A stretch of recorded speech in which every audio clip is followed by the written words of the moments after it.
Welcome back. It's the final day of Glorious Goodwood, day 5, a sizzling Saturday, the biggest betting day of the week. Myself, Dave Orton, been with you all week. Cannot wait to get this afternoon underway. RP Live is the hashtag, whether you're watching on YouTube or Facebook Live. Welcome back. Get your comments in for the panellists. And without further ado, let's go right to a debutante on the show, Paul Kealy. How are we, Keels? Yeah, a little bit nervous. If I can get through this without losing any money or my job, I'll be delighted. I'll give you one example. My wife said to me, there is no way on earth does anybody as foul-mouthed to you as you do anything live. Now, Bruce Millington was in that chair yesterday. He said, you'll be fine. There's not a problem whatsoever. She said to me, you cannot go 3 hours without swearing in your sleep. So I'm going to do my best. I'm going to prove them all wrong and behave myself. And hopefully back a couple of winners. Happy days. Neil Hubbard back out of his Betfair cupboard for the final day. He's been with us all week. Neil, let's start off with the fund that we've been betting for racing welfare, the charity fund bets we've been doing. It's been a fairly good week so far, hasn't it? We've had a really good week so far. I just went back and totted it all up. So 4 days in and we're about £470 up for the week, which is no mean feat. No pressure.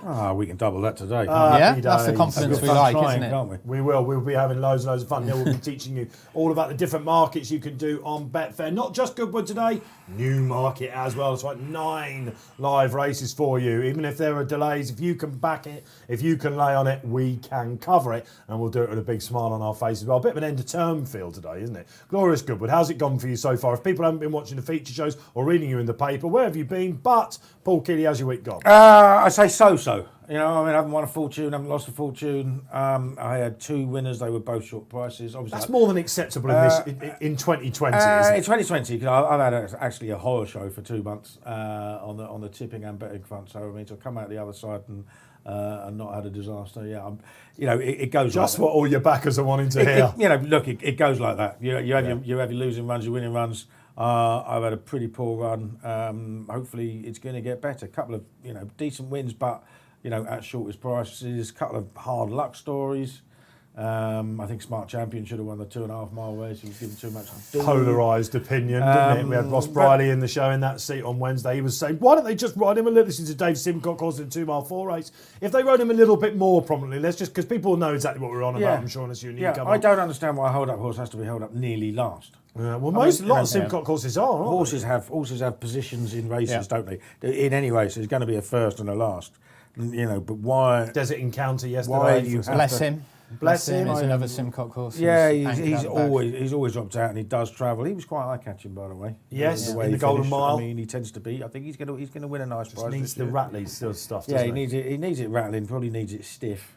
Shall we talk about the Stewards Cup then, which is at 3:35, our feature race of the day, betting-wise anyway, that's for sure. We've got lots of group races for you as well. Some small fields at Newmarket and a couple at Goodwood as well, quickening up all the time, everywhere you go. However, this is the barnstormer, isn't it? You've knocked a couple, but are you seeing the ball big in this? I would say I'm seeing it big. I'm seeing it okay, I think. It's one of those, you get the Stewards Cup, and if you look at the recent history of the race, you don't get that many outsiders winning. There's always something well back. It's not been a great race for bookmakers. Now, there are 2, Nahar and Miras, who are at the head of the market, but I think there are others with similar claims at bigger prices, one of them being Lexington Dash. I mean, everyone's talking about the 3-year-old Miras being a possible group horse. I think on very fast ground, Lexington Dash might be 2, and he's a 14-to-1 shot. And the perennially unlucky Kimmy 5 gets a young and hungry Kieran Fallon on his back, taking off £3. A man who's going to go for the gaps. If he sees a half a gap, he'll go for it. They'd be the 2 for me. I think they're drawn 1 and 27, so I've got both sides covered. Stall 14 will win it. Lots of people would be playing that. Yeah, exactly. Right down the middle, arrowhead formation. That's Neil Hubbard. That's the way a lot of people play it, isn't it? 1 on one side, 1 on the other. And Tom Segal, price-wise, is keen on that as well. Is that somewhere you go? Yeah, it's certainly a very logical approach. We haven't really had much evidence so far this week in terms of how the draw is going to play out. Yeah, exactly. The races that we've had on the straight course have been small fields and they've all come near side. It's not like at Ascot, for example, before the Wokingham, where you will have had Hunt Cup, Britannia and stuff like that to get a bit of a sighter. You're sort of going in here a little bit blind. Even the consolation race first up probably won't throw up that many clues because they're not going to be spread right across the track. So, it's an interesting one. And I think, by playing 1 high and 1 low is probably, a sensible way to go about it until number 14 wins, as Paul says, Yeah, straight down the middle. I mean, one of the other points is when you get to the Saturday, it's amazing if you look back at the history of the Stewards' Cup, how few horses bother staying standside, even if it has looked like this week, that's where you wanted to be. I watched all the videos, right, and since 2013, only one horse drawn next to the rail has actually hugged that rail all the way, and that finished third, and that was 2013. Oh, okay. They gravitate off. Boaz, I think he was third in 2013. They gravitate, 7 and 8 horsewhips at least off, and then leave that road completely alone. So don't be surprised if they all go middle to far side. I mean, 3 years ago, Lancelot Dulac won from stall 15. He ended up on the far rail. Everybody wanted to be over that side. Yeah. Let it not be said that we do not do our homework here on RP Live. Great to have you back on board. Don't let it not be said that we don't listen to you as well. We're enjoying the feedback on the survey. Those of you that are watching on YouTube, you'll see it in the video description.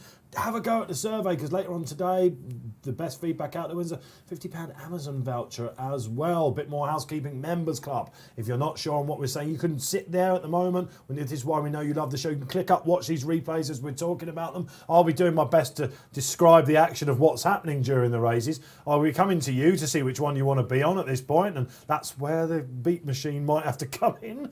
And Neil Hubbard will be telling us the story of the market as well as we're going along. Should we have a look at the market for the first? And you said about the pointer. Kills will give you a little idea about whether this is going to be the actual pointer. It's a much smaller field, for example. But let's get the market up on screen, Neil, and you can tell us where the action's really been. Yeah, so the favourite is Rawayat, yeah, for Sheikh Hamdan. So he's favourite in there at 4.6, which is 7-2 in fractional odds. Then you've got Tommy G, 7.4, Call Me Ginger, 7 actually. So Call Me Ginger is actually second favourite. Treacherous, 10. Saluti, 14. So outside the first 3 in the market, you're straight into double figures. Where are you playing, Neil? Then let's get this out of the way. First of the day. Yeah, Call Me Ginger for me in this. Really good run last time behind Meras, who is going to be second favourite-ish for the Stewards' Cup. So a good run here will endorse that one's claims later on. But really good run in second that day. He runs off the same mark here. Looking at this, the top weight in this is rated 85. So this is like a 0 to 85 race, really. And so, he ran at Class 2 level last time. So you could argue that this is a little step down in class for him, really, even allowing for the fact Rawaya is probably the outstanding, progressive runner in this. But Call Me Ginger for me. Same connections as Tommy G. Keel's got loads of business in this race, Tommy G, isn't he? Last year I felt he should have won it. I don't think I was alone there. Sylvester, he was drawn more towards stand side. I can remember it vividly. And he was a proper gamble, wasn't he? He just went that little bit too soon, didn't he? He did, yeah. I mean, obviously he loves the track. He does well. That's it. Second, first, third in this race the last 3 years.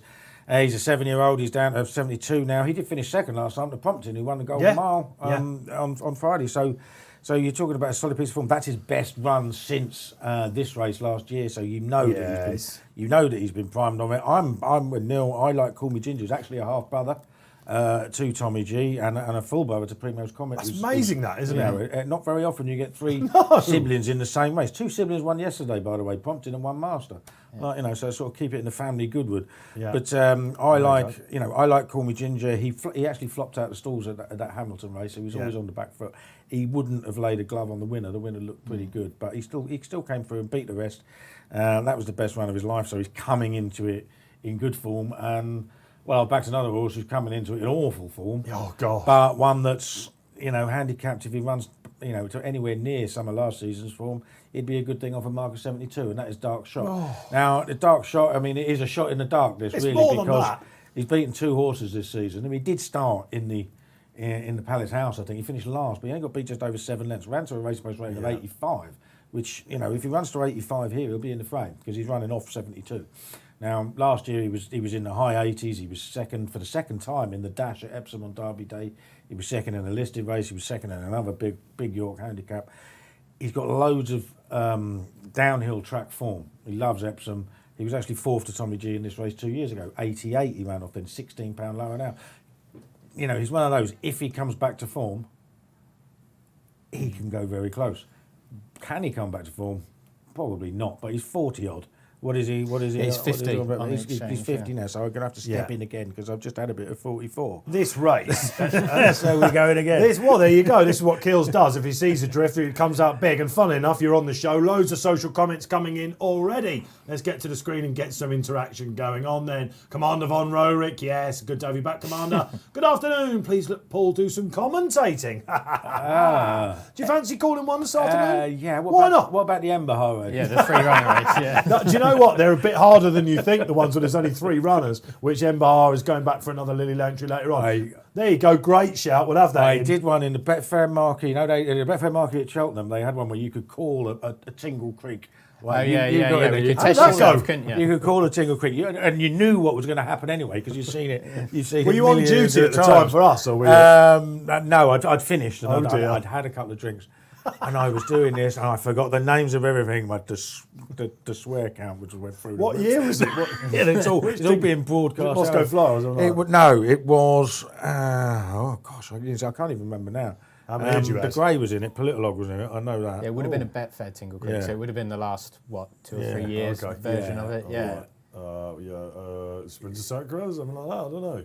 No, I don't Tell us think it out there. was Sprinter Sacra. I don't think it was We're in the Sprinter- middle of Goodwood Week. We can't think about Anyway, that. I made a right mess of it and got so foul-mouthed that people were staring at me when I come outside. I've got a feeling that's what the interaction out there might be looking forward to. Yeah, come on then, we'll get Kills to do a shout. If you wanted to do a particular race, let us know. Let's have another social up. Good start there. What have we got on the screen? Ian Catterall, good to have you on, Ian. Been waiting years for Paul Kealy live. Really? Fan goodness. club's Well, out my in God. force today. We'll have a little chat about that, Paul, because we fun enough, we have been trying to get you in. We debuted this show at Cheltenham, 0 chance, but I'm pretty glad that we didn't have you this year because you were stinking cold down at Cheltenham. But you're on track a lot of the time, or you're doing your columns, aren't you? Yeah, I mean, it's doing the columns. I mean, we might have a situation because I tend to still do a lot of production stuff as well, which means I'm needed and I'm needed to do stuff. Now we've got had 48 hours for ages. When I can get rid of it, I can probably write the column in advance and then come in and sit down. I'd like to do it again. Every time I've seen other people do it, it's looked like good fun. We have a bit of fun. You know, We do have a bit and of we'll crack. have a go. We'll have a Let it punt. not be said. And it's a bit of a crack. And then we're having a pump fest as well. Don't forget, gamble responsibly. That is our motto here. We've won a nice pot, haven't we, Neil? But we're not punting in every race. No, not today. There's a couple of, just speaking for myself, there's 9 races here, and there's probably, 2 or 3 races there which don't necessarily jump out as betting opportunities for me. And responsible gambling and all that, we don't have to try and force things, try and chase things. We can wait for the opportunities to come to us, and today feels that sort of day. Honing on your bets. Always that's have what we're you call what the pros call action bets to keep your interest in but not do any damage. Like, you know what I mean? And I know lots of people who do that. There might be serious punters who'll bet 3 figures, but then they might just have a 5 on something for a bit of fun. Which you do, Drag don't it you? right down. Yeah. I mean, I'd be fairly prolific, but I won't go mad. You know what I mean? We just were keep talking yourself- after a feature show that we did this morning. You said, I've had to just do a little treble with what you and David Jennings and a couple of other guys had fancied. Yeah, well, I was just talking to, about, to soften the blow of when we come down Yeah, on yours when and you've get got you it on the right line. and I got it wrong. Yeah, I mean, talking, you put up that 50-1 winner the other day, Gun Canoe. Every dog has his day, old boy. Brucey Every sends dog me a has his day. message saying, I back that. Every time someone makes a good case on our podcast, I back them. And I thought, well, I just lumped on the thing that's finished second to it. I've sent you a congratulatory email for You the did. most gritted teeth you'd ever see in your entire life. I sent it back saying, I thought, very gracious why- of you, old I thought, boy. why didn't I do that? So, I mean, Yeah. there's been 3 Hamdan Hammock tomb horses put up today, and I thought, I'm going to have a little tricksy just in case it all goes pear-shaped for me.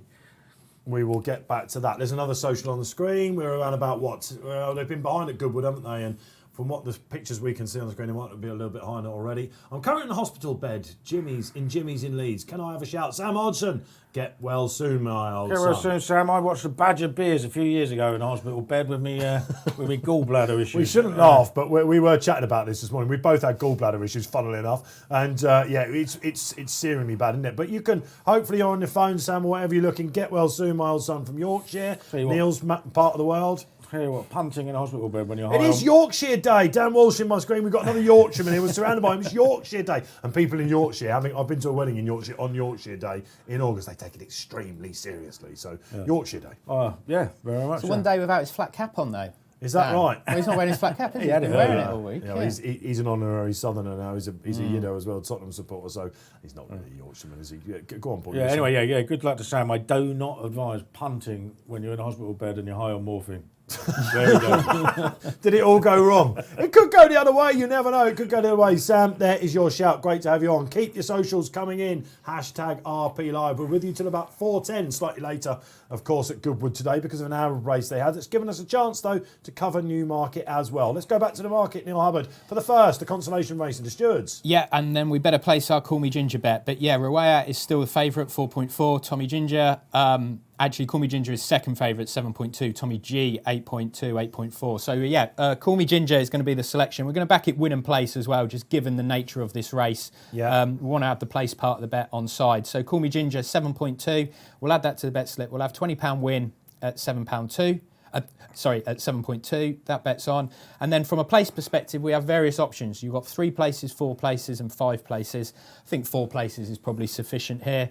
2.18, which is around 6 to 5. We'll add that to the bet slip and we'll have £20 on that as well. So in effect, we've backed him each way. We've just done it via the win and place market. Yeah, okay, great stuff. Thank you, Neil Hubbard. Talking about the each way, Betfair have an each way market, and it's interesting because it depends very much on the each way terms. These are a quarter to 4, so Call Me Ginger is 7.2 to win, but he's 6.4 each way. That is telling you that a quarter the odds, first 4 places, the each way, the place terms are too good, and they always have been. If it was a fifth, the 3. Yeah. Right, Call Me Ginger would probably be nearer 8.2 than you know what I mean. It'd go out like that. Do you ever really go for one in the place market? I've got colleagues that really do. In fact, they're obsessed with the place I market. lay them. I lay more than Can see a lot of No, I spikes do. in Well, that I've done. market. You know, I've done both. I like to. You know, if I think there's a bad favourite, I will lay 2, 3, Lay for a 4. place. I'll lay all the places all the way down. Sometimes it works. Sometimes it doesn't. Obviously, you do a lot, but you can. You know, I mean, you tailor it. Yeah. And sometimes I do back horses. I mean, the most famous one, I mean, I always said, you know, if you are going to back a horse at a massive price for a place, at least have a couple of quid on it to win. Yeah. Exactly. I did this Yeah. in the international one by Arabian, what's her name? What year? The Ellsworth thing beat Arabian Queen? Arabian Queen, that's it. Thank you, Dan Walsh in the studio. Oh, Yeah, Golden well done Horn. to you, Dave. What, You're going to Golden shine. Beat Golden Horn. Yeah. And Yeah. there's a 7-runner race. SDS, A 7-runner David race. Ellsworth. I really fancied her run well, and I thought she can beat some of these. And it was, I think it was 3.25. Was this your John Canoe moment? 4 places. 4 places in a 7-runner race, 3.25. I'm going to have some of that. Yeah. And of course, she won it, and she was 140 odd on Betfair, and I never had a beat on. Oh, you know what I mean? So ever since then, even if I do, just throw it away. I haven't had one come in yet, but I mean, it will happen once, because you know, if you fancy a rag to run well, then why not back at the win? Yeah, I think I've sort of changed how I've played in place markets over time. Before, I always used to play in the place market as a sort of insurance dart against my win bet. So instead of, like, if you back something each way, you're obviously having the same amount of money on the win part as you are the place part. Now, with Betfair, with the win and place, it means that you can tailor your stake accordingly. So for argument's sake, if I'm having £50 on something, historically I might have had £40 on the win and say 10 on the place, just to sort of cover your win stake, if you will. So that option's open for you. But over the last few years, I've maybe perhaps, I don't know, maybe become a bit more of a conservative punter. I don't know. And at times I favour the place market a little bit more, but it's all about like tailoring your bets and personalising the bets for A, how much you fancy something, the nature of the race. As Paul's saying, if you've got 4 places and only 7 runners, you know, it's rude to not have at least look in the place market. It's also, like, you know, you really fancy something to be placed. Yeah. Right? There's no problem whatsoever in having like 3 times as much in the place market as you've had in the win market. Yeah. Internationally, it's very popular, isn't it? I do a lot of punting on Australian racing, and it's something down there that when you go down under, for example, that is criminal if you don't back it win and place. Yeah, it would be something that a lot of viewers are probably familiar with when they're on track, when they have been on track before, and they probably have bet with a tote before doing a place pot or something like that. Well, with the tote, you can back win and you can back place. So that sort of approach to stuff is exactly the same as on the exchange. And as we've said on the exchange, in this market, for example, if you're out there betting with with your normal bookmaker, you're probably only getting 3 places here, maybe 4. On the exchange, it's your choice. You can back 3, 4 or 5 places. Not surprisingly, it's Saturday. It's the first race. It's the 150. We're approaching it. Worth pointing out, my shot in the dark is getting ever darker. Well, I was going to ask. I've now had a lively market, isn't it? I've now had a tenner at 44, at 50, at 80 and 100. Honestly, this is we've seen this on this show this week and it's come good. Do not worry about it. Have you had your bets? Have you had your plays? Where are you going? Are you laying what we're saying? I'm all over Rawaya. Ruwayat. I didn't think he'd be the 3-1 Oh my favourite. word, it's 140. Is that what it's gone up to? Yeah, but 140? No. again, Kills, we've There's all these punters out here watching it thinking, this guy's got no chance, and they're just having more and more money off me. But Kills, where to be a limit, doesn't it? where do you start worrying about a drifter? I know I've heard you say before, I never worry about a drift, but if something is 6-4 on, for example, it goes 6-4 against, does that worry you more than what Dark Shot's doing now? No. I tend not to worry at all. I mean, it's just market forces, people backing other horses generally. I mean, I'm one of those punters who say, no, don't worry about it. And then, of course, when it gets beat out of sight, I said, bloody Something was wrong. They knew. Yeah. You know what I mean? So, Yeah. So, that old coiner phrase, they knew. Well, what do you know? Let us know here on Betfair Live with Racing Post. I got that wrong way round, didn't I? Racing Post Live with the Betfair. It's been a long Close week. enough, Dave. It's been a fairly long week. Thank you, Neil Hubbard. And yeah, indeed, listen, let us know. Keep the social comments coming in. We love giving you a shout out there. Where are you watching today? Oh, we were hoping to get some people on track, but that's something that we'll talk about when we get a chance. No race goers today, sadly. The test is off because infections. Shame. I was Infections waiting are for rising up. I've got this old boy that rings me. Did you have your to place Panama a bet. already? Is that why we've got you in here today, is it? Oh, yeah, of course. Yeah, I've got your this phone old boy. might ring, mightn't it? Yeah, it has done, and I've missed it. I feel sorry for him now because I know he wants to back the favourite. I don't know whether I should do it for him. Basically, he's an 82-year-old fellow who doesn't obviously use the internet. And he loves the shake, And doesn't in he? this current climate, can't be going down to betting shops at his age. So I've been putting bets on him for the last few weeks since the racing restart. And all I've ever done is give him money. Like, Is you know that what I right? mean? He's been on fire, he's hasn't he? incredibly lucky. He's been on fire. His two favourites are Shake Handam Helmet 2 and Jim Crowley. Jim Crowley's got a shout at the top jockey as well, hasn't he? Let us know if you've been getting involved in those markets as well. Tom Mark One is just about there, but Jim's got some good shots, hasn't he? I'm hoping he gets closer to Tom in this first race. We're away at drawn 12. Saw something that I didn't think I was going to see something from him this season. That was a straightforward attitude and can race promptly. And definitely he's getting it together. Charlie Oz has always thought a lot of him. Did I think he'd be 3-1? Probably not. Tommy G's been slightly weak. Here he is. Hello, how are you? Right. Kills, they're going in. You're on live, mate, and they're going in. What do you want? A score on your man. That's what we're way at. I owe you 772. I mean, responsible gambling and all Yep. I'm recording a live show. You are live. that. All right, he's got about another 2 minutes. All right. See you, mate. Ta-da, bye. Ta-da! See you later. What's his name? John. Handam. Jersey John. Jersey John. Handam his name John. is. Dan John. Used to live in Jersey. Fantastic. So what's he on the Jersey John. favourite? He's had a score on the favourite. Well, I'm hoping he's right. Come on, if Just you'll about be giving going us money, 4.5. you're going to be doing it again. Treacherous, I can see he's solidifying slightly. Saluti, there's a bit of love for him in the market as well. Bachelor Boy with Ryan Moore on. I'll be putting him on top, actually. I just thought this might be... It's probably a little bit. It's probably worth calling out. There has been a little bit of money for Music Society, which actually was behind Call Me Ginger, I think, last time, or ties in with Maras, doesn't it? Tim Easterby's horses Yeah. with Tom Marquand on. Okay, so he's just about to go in. Right then, guys, I should be calling this first one. Good luck with your bets. The first of 9 races here on sizzling Saturday on RP Live. The last of 5 days at Glorious Goodwood. Hasn't it been momentous? Hasn't it been glorious as well? In fact, it is Music Society. And looks like Tommy G that's just holding it up at the moment. You get tickets, can't you, basically, the trainers can, to get their horses in last. Looks like Jim Goldie has bought one for Tommy G. Can he make it 2 wins in the last 3 years? It should have been 3 from 3. Stall 1 has been defied in this race in the last 10 years. Favourite in stall 12, Ruwayat. Yeah, so the pace is going to be even. They're about to go off. I'll throw to Paul and Neil throughout the race.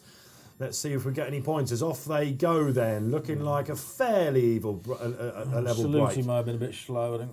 Saluti was a tad slow away. Yeah, they are making that beeline. So Tommy G, Two on have one stayed follow- far Green side, today that yeah. was slow. Saluti's on the far side. Tommy G, unsurprisingly, up there on far side. 2 going far side then. Northwind follows Tommy G. Looks like they're a little bit off the pace. Ruwayat right up there, tanking Jim Crowley's arms out. Who's this on the near side? It looks like Bachelor Boy, doesn't it? With Ryan Moore on. Neil Hubbard, story of the market. Yeah, interestingly, the market doesn't really know what to make of Tommy G. It hasn't drifted or shortened at all, so it's just stayed where it is. But What about Ruwayat? Yeah, like strong favourite favourite, 11-4 in running. It's just about whether that £12 rise will kick in. Will the closest come? He Gills? is cantering. I was too busy watching my dark shots. Even money, the favourite. Even money. So he's pressing the button now, Jim Crowley. He's going, what will he find? Like Saluti's a strong finisher. Come on, Rawayat. Come on, Jim. Let's get him up. Come on, let's have it. Secret in the part there as well. Tommy G just getting out of it. Treacherous. He's the finisher. I'll tell you, this favourite's really going to have to dig deep. He's done. He's going to be done. He's done him. Absolutely too much early. Treacherous is going to take this red to Giles. Harry Bentley having a really good week. Let's look for the places. Dream today. Blind up. Oh, very close between. Dream today ran a cracker because it sort of fell out the stalls and missed the break. The Lamplighter, maybe, or Rawayat. It's very close. We'll get the boys in the gallery to get it up. Treacherous. I'd love him to take that black cap off and support it with a white one for Dark Shot. What happened to Dark Shot? He ran okay for a while, but it wasn't very good. That's Lamplighter, I think. Yeah. The nuke in the dark. So if top 3 places, I think I had Rawayat top 3 actually. So I think I might have just got done for that, not the start I won. For my money, you thought he was going to bolt up at one point, didn't you? Just a bit too. He looked it, didn't he? He looked it. What did he hit? The favourite, Rawayat, 1.36. I think. 1.36. 135. I'll tell you what, 135 to just over £1,000. The chairs are getting lower. You've done it already, have you? You have sung, haven't you? I'll back up, I come. Happy days. Listen, we were doing this yesterday on the show. I was chatting to Gills before we came in. He went, why am I sinking? So if you see us going up and down, you have to excuse us. But basically because you're a lump and the chair can't. Neil Hubbard's chair's been absolutely fine throughout the week. What does that tell us? Yeah, they have to tie him down by comparison. It looks like on the nod that maybe Lamplighter. I think it was Lamplighter, wasn't it? I think Dark Shot has finished last. Look at Dream today stumble out of the stalls and is last there and comes through. Yeah, that's it. I showed you how good I'm going to be at Coventry by picking out the wrong horse that came out slowly. Actually, Treacherous is right upside him at this point, hasn't he? So they've obviously gone fairly hard. Rawayat, this wasn't. I don't think he's ever done this in his life. Rawayat led basically. Crowley probably, Jim on top, probably wanting to lead at this point. In fact, they've all kind of kills come from behind. We'll give you a... Treacherous actually hit a high of 48 in running, which you can probably see why, considering he was anchored out the back. Now, he has made his effort right down the middle. Right down the centre. And so's the runner-up. As Bing Crosby said, right down the middle. Yeah, the runner-up's following him through as well. So those two have come straight down the middle of the track. Yeah, the Lamplighters right back to form here. So, almost guarantee that they will just go like that now. Just fan right It doesn't across. mean they can't win. No. Tommy G, a word for him and Call Me Ginger. What happened? Call Me Ginger sort of got... Call Me Ginger... was at it quite early. It was squeezed very out early. a bit, didn't he? The ground is too fast for him at the trip, I think. Air Gold Cup for him. He's bronze or silver. Yeah, bronze or silver. Tommy G's just probably not just... It's going to be absolute chaos. It's very fast ground. It's very fast ground. You've got to handle it. What you like about the show that we know, they're watching the replay back these two. I'm going to have to manage this afternoon. I've had some tricky combinations this week along the way. Superb. But these two, unquestionably, I'm going to have to remind them that they are actually on camera. But this is what we know you like about this. It's the fly on the wall, real-time analysis, real reactions as well. If we get an aye from Kealy, you'll all be happy. I know that much. Just looking it back, it was a really... I mean, let's concentrate on the winner for a minute, Kills. He's pretty much taken this apart, hasn't he? Yeah, he's won easy. Yeah. This is a horse that took ages to win on turf. Yeah, but sometimes once they start getting going, they get going. Yeah. You know, I mean, he's done it really He's well. £7 lower than his all-weather mark. He's had 21 starts on the all-weather, 8 wins. And I remember he broke his duck on turf this year at something like the 6th attempt. He's done it again since. He's now, 3 from 9 on turf. Why have they not been running him on turf? Well, maybe it's just a case of he's starting to progress now. Sprinters can progress at a late age. Yeah. You know, I mean, the trainer said today he's now proving nearly as effective on grass. He's got a few pounds in hand on his all-weather mark. I mean, it was there in hindsight. Yeah. You know, I can't say I had him particularally high up on my list. But, well, he was 7-1, wasn't he? He was really solid. Well done if you found Treacherous. Dream today, 22-1. The Lamplighter, don't be afraid of a price for Rawayat. If you had 4 places and you backed each way, you're okay there. Don't give up on Rawayat. I think he's shown that the handicapper might not have him just yet. We've got to move on, guys, because we've got Newmarket coming as well. The 205 is not far off at all. It's a nursery. We've had a couple of races there so far, chaps, haven't we? And it's pretty much the market has got it right. First 2 favs won. It's drying all the time. We've got some small fields. We've got another one coming up here. Neil Hubbard shows the market on the 205, please. Yeah, only a little small 6-runner race, but She's So Nice is favoured at the minute, 2.5. Famille Rose, 3.75. Basilicata, 8.6. Ocean Eyes, 10.5. Mahaley, 11, and Marianne's is 25s. And where are you playing, Neil? It's a no-bet race for me in this, I don't think. I found this really tricky, so I'm probably going to sit this one out. I guess a tentative selection may be for Famille Rose, runner-up on both starts so far. On her last start, the winner, I wouldn't say he's disappointed, but didn't win next time, but the third has come out and won. So there is a little bit of substance to that form. I suppose I would, small stakes for Famille Rose, but yeah, tentative. I like She's So Nice here for Carl Burke and Ben Curtis. Having a really good week, a year, as we know. Dandala, probably the best 2-year-old filly we've seen out so far. That Newmarket July win where she had ear kills, it's worked out rather well, to say the least. And it was a pretty good time as well. So I like the Fav. Whether I'd be very confident around about 6-4, I'm not sure, because it's nursery. There is one in here that I know you put up at Royal Ascot, Mahal. Mahali? Well, it could be Mahal. I don't know. You have to ask the connections that. I call it Mahal. Ran 9th in the Albany.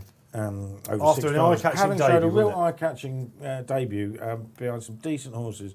Didn't go on for that. Finished second after running at Ascot, and then was down the field in the super sprint. Now, Big Shannon, pretty good trainer of classy fillies. Now, she's obviously one that she's going to have a lot of running now, because she hasn't proved up to what she's done. But she's been given a mark of 74.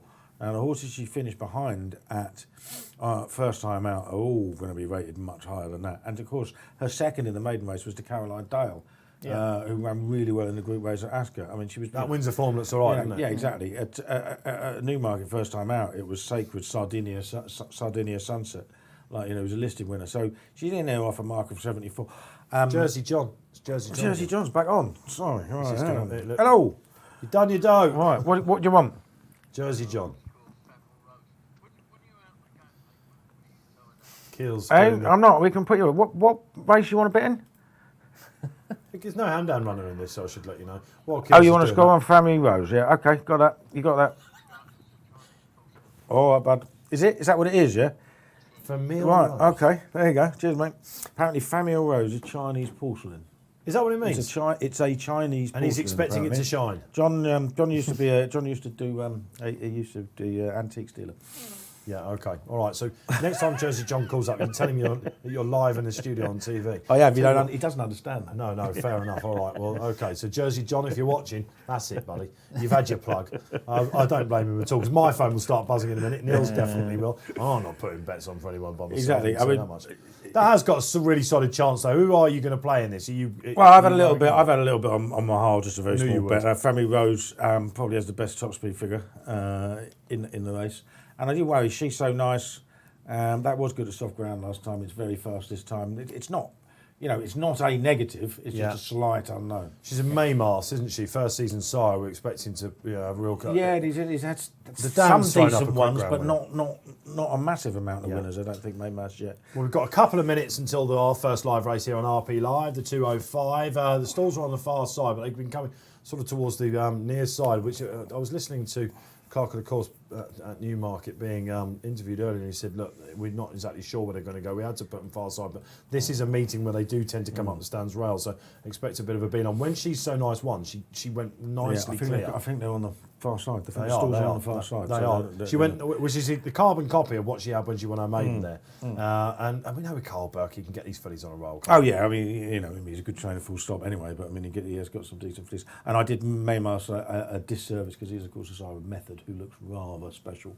Yes. Last week. So yes. The what was it? Not Mill Reef. It was a 2-year-old race. Yeah, it was a good 2-year-old. Yeah, race. we're going to have him here on RP Live soon, no doubt about that, because we're doing the Ebor meeting as well. We've got a great calendar of 2020 left. Please, Lord, we'll be covering as many of the big festivals here with Betfair on RP Live as we possibly can. Neil, let's have a final look at the market then, as they amble behind the stalls. Yeah, She's So Nice. Pretty solid at the head of the market, really. 5-4 now, so she's been supported since we started talking about it. So 2.28. Famille Rose, 4.1. Yeah, Basilicata, 8.6. But yeah, favourite's pretty strong here at the top of the at the top of the market, Dave, ever since you put her up. But Well, 6 to 4 and 6 to 5 now looks too skinny for me, I must say. I think she, like I said, the speed figures are all there. Priscilla Carter's one we haven't mentioned. Lovely attitude, this filly. She bumped into one last time at Kempton, having won there. She gave that a penalty. Wouldn't be at all surprised. No, not at all. I wouldn't mind seeing a good run for her, actually, just to settle my mind when it comes to the Mark Johnston horses, because I backed a couple of his yesterday and they ran awful races.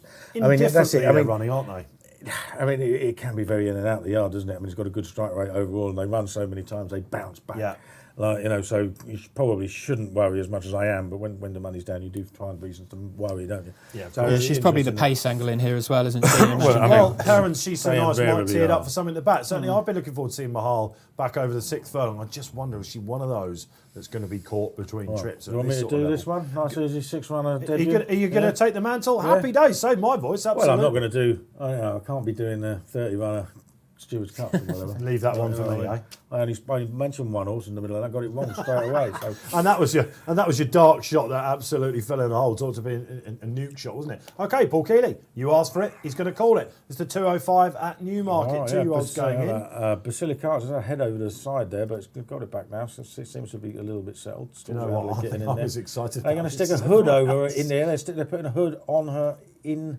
We see that a bit, don't we? All these different. Just calm her down. We had Stevie Donoghue on in the studios, on Thursday. He was saying all these apparel before the race hoods and things really help calm them down and stuff. So he was saying specifically fillies as well, wasn't he? Seemed to benefit from it. As well. She's got that on. Who else is in? I don't. Stevie Donoghue is riding here today at Newmarket as well. He's going to be in our further flight stakes, which will be our last race from Newmarket at around. I think it's 3:50, isn't it?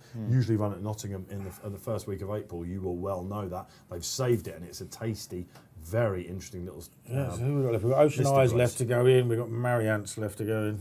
Yeah, so they're not rushing, are they? Let's face it. But when's our next at Goodwood? We've got plenty of time. 2:25. Oh yeah, we're fine. Not a problem whatsoever.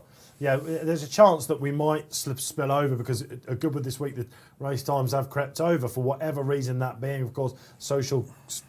COVID guidelines, they've got to do it all properly. It meant that sometimes we have got behind. If we do get behind, don't worry, we will cover it as best as possible. If you can play on the race, we will cover it for you. So then, I never thought I'd be saying these words here on RP Live. Over to Paul Kealy for the call. Yeah, you're throwing it over early as well. Listen, man. Richard Oils doesn't have to put up with this. There's 2 to go in. Paul's still betting. Deal with this. Yeah, I'm still punting. Paul's still punting. There's still 2 to go in. I forgot to put Jersey's bet on, so he's now got 3-1 instead of 5-2. So he's quite happy. Well, he'll be happy. No problems. Yeah, that's been quite easy, isn't it, for Milrose? Andrea Atzani on. We've got some top jockeys at Newmarket, that is for sure. And okay, let's take 2. Over to Paul Kealy for the call of the 205. He's still nice and early. They're sending away. There's still 2 to go. Loving this. It could be a new career here for you. This, so I'd take it with a pinch of seriousness. She's so nice going in. Basilicolata, whatever it's called, is on there. The Johnson runner. They've taken the hood off. They've turned the hood off, and the other one's backed out. And it might have to go back on again. Basilicolata. Yeah. Tricky one, though. The Johnson runner. Off we go. Are we off? Are we ready? Yeah, we're off then. Go on then, Keels. Shut up. Oh, slow break from She's So Nice. A little bit of a worry. Very keen, Mahali. That's not a looking good for a break. bit of pace here. We've got Fami Rose on the far side, and we have Basilicato on the near side. Tugging behind is Marianne's. She's So Nice has made the ground up now. Not on the rail, Keels. Not fancying it. Yeah, no, they're not fancying the rail at all. Coming down the centre. They went down the rail in the first race. We've got Basilicato, we have Fami Rose, who seems to be going well. She's So Nice is doing okay. A couple have pulled hard early, we've included my one, Mahali, and Ocean Eyes, but there's still plenty to play for. Yeah, the market likes Familiar Rose. Yeah, the market probably does like Familiar Rose, but She's So Nice is the one that's travelling still, even though she missed the kick. Come on. Got a good filly here. On the outside, Ocean Eyes trying to make ground. Mahali's not that far behind either. Mahali. You're going to pull him out. What does she find? No, she's not finding a great deal. Basilica's got a lovely attitude. It is the favourite. About Marianne's down the outside here. No, that's not. She's So Nice. Everybody's got a chance. She knows She's So Nice. Come on, the Fav. Let's have you up, Ben Curtis. Come on, then. Fami Rose is fighting back as well. Basilica's coming to get it. Come on, Ben, you got this. You got it. And Marianne's is flying late as well. Basilicata. Wow, just a nice, easy finish there for you, Paul. I did the first 3 furlongs all right, and then I got my knickers in a twist, didn't I? But I was just sort of rambling on about nonsense. I mean, I wouldn't get the job, would I? It does happen. Yeah, you probably wouldn't get a job, but maybe you did fancy the Emberhar race, so Take 2, everything, practice makes perfect and all that sort of stuff. I thought I had the perfect result there. She's so nice, looked like she had it all the way. Changing fortunes in that rising finish of the July course. Fascinating course on the July course, like the rolling. It's got the dips, if you like, but dip, not quite the dip, but they do go downhill and then they have to go uphill again. And Neil Hubbard, that looked like a classic lead up falling in a hole to me. Yeah, she's so nice. Hit a low of 1.48 in running, so just shy of 2-1 on. What was for me, Rose? She looked like she was Rose gonna hit win at 2.8. 2.8. And this flying home, this Marians. Yeah, 1.48. She No was way. the same. Yeah. That's gone very, very short. No, that is... I mean, that is punters jumping the gun and seeing a finisher and not knowing where the line is, isn't it? Like, Yeah, 1.48. But the winner Long hit 24. shot. I mean, she was very 24 much... the winner. Well, look, I said hopefully before the race she got a lovely attitude. Turf was the question mark. She looked beaten for most of that race, didn't she? Until she met the rising ground. Mark Johnson. Mark Johnson back in. Right, we can go in with confidence in the very next race. Yes, we can. We're going to switch it to Goodwood then. Well done if you stuck with the Johnson Battalion. Confidence all the way. I know loads of people like his Miras in the big race for us, the 3:35, the Goodwood Stewards Cup. I wonder if that will harden up in the market now. In fact, in the same colours, I believe that we have the favourite coming up for our 2:25. That's our next race. We've got, what, around about 12 minutes, 13 minutes to that, probably about 15 knowing Goodwood. Let's hope it's only that. Get your social comments in. How are they looking out there? How are we looking in here? Are you enjoying Paul Kealy on the studio? It's Saturday. A little dress down. I thought, in honour of you, I'd get the polo shirt back on. I knew you were going to wear one. Yeah, well, why not wear something that's comfortable, eh? Bruce Millington says you don't own a pair of blue jeans. I don't Is know. that right? I wear black jeans. I've Can never you liked blue jeans. tell us the theory I about don't that? have a theory about it. I just never really liked You don't blue like jeans. blue jeans? I don't like blue jeans. So I wear blue black jeans a lot, Neil Hubbard. Have I've you got black on. black on as well? I've got loads of pairs of black jeans, but no, I don't know why you thought that was was fascinating, but I must admit, I've never No, I seen you just pair find of it blue weird. jeans. I know what you're getting for Christmas now from me then, in that case, no problems. So Lynn, we've got loads to talk about. We know you love it when we digress, but we know you love it when we home in with our tips nice and early. So let's get the market up then. Stayers coming out. 2 mile 6 races we've got coming up at Goodwood. This is the real competitive one. And in the Miras colours later on the second fav for the Stewards Cup, it's Laffy. Are we having a Laffy with this? Not for me, but he's 3.35 at the head of the market. And then the 2 Johnson runners are joint favourites in here, 7.4, the pair of them. Hochfeld next, 10.5, Indianapolis 12, Mordred 11, Platitude 13, Shailene 18, and Quilube 22. So, yeah, pretty strong favourite though, but maybe better on a bit of soft ground, maybe, Laffy here. Going to come to Keels with this in just a second. We've been speaking about this throughout the day. It could well be a ground thing with Laffy, I think. Ryan Moore back on, of course. I'm going to bring in the guys at myracing.com. It's been a great week with the guys alongside us at myracing.com. Check out their website for excellent tips and expert analysis at that. Huge following on Twitter, as I always say. They're always putting up videos of us on here. And listen, they've had a good week. And they're napping Mr. Snowden, very interestingly, in the 410. Didn't really see that coming. They've also got an each-way double, which kicks off here. King's Advice, which looks like the market is preferring that of the Johnson runners, won the race last year, and then they're going for Miras, a big price double, each way double, if you want to follow the guys at myracing.com. King's Advice, we'll get to him in a sec. Laffy. We thought earlier there might be an issue with the ground with this chap. Yeah, it's possible. I mean, look, he has won on fast ground earlier in his career, but he has looked pretty much at home. He's won on heavy last season. He ran a great race behind Deja. Doesn't actually look the most straightforward horse in the world, does He isn't. And obviously he was gelded. He was gelded before the start of this season. There's a little bit of the Sir Michael Stout's really good with older horses, a bit of his price as well, isn't there? You know what I mean? It's just a case of, like, you know, trained by Sir Michael Stout, he's a 4-year-old, he's going to improve and be a group horse by the end of the season. It does work more often than not. Yeah, well, a lot of, you know, it works with certain horses. It doesn't work with a lot of them. You just remember the ones it does. Now he might be one of those, but I just think in terms of a race as competitive as this, he's just way too short. Of course, he can win. You know, he's won 2 crackers this season, but he's up to a mark of 101. And I mean, now King's Advice on his form of last year, I mean, he's favourite, isn't he? Because he won this race off a higher mark. But the wheels have come off. The wheels have come off completely. But you know, it's a case of, you know what it's like with Mark Johnson. He will run horses and run them, and he'll run them when the conditions don't suit. You know what I mean? He's run on the all-weather, which he doesn't like. He's run on soft ground, which he doesn't like. You know, and he's finished last in his last 2 starts. Now, They must have been trying to get rid of him for that Stayers final on Lingfield Day, mustn't they? Yeah, exactly. Have it go, but obviously was off. But he hasn't seemed to like that. But obviously, he's finished last on his last 2 starts. And if I'm going to back a horse that's done like that, it's going to be a bigger price, like Dark Shop sort of price, rather than being second favourite. He'll come good at some point, won't he? King's Advice. He might do. But I mean, there are 2 others of Mark Johnson's that are both very, very interesting. Go for it. That is Hochfeld, who I like, and the Max McCann. Now, the reason I like Hochfeld is that, well, first of all, he was placed in this race 2 years ago, finished 3rd.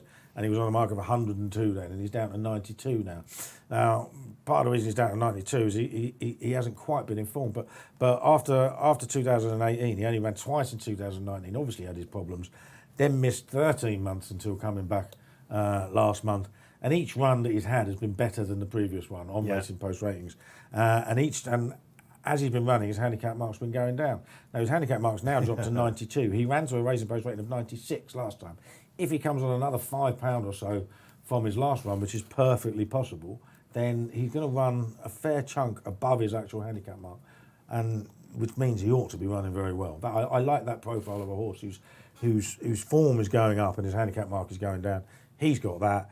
The Max McCann is, has to be interesting on his fast ground form. He's only been out of the first 2 once, I think, on good to firm ground. Has one and at he the is track. a course winner as well.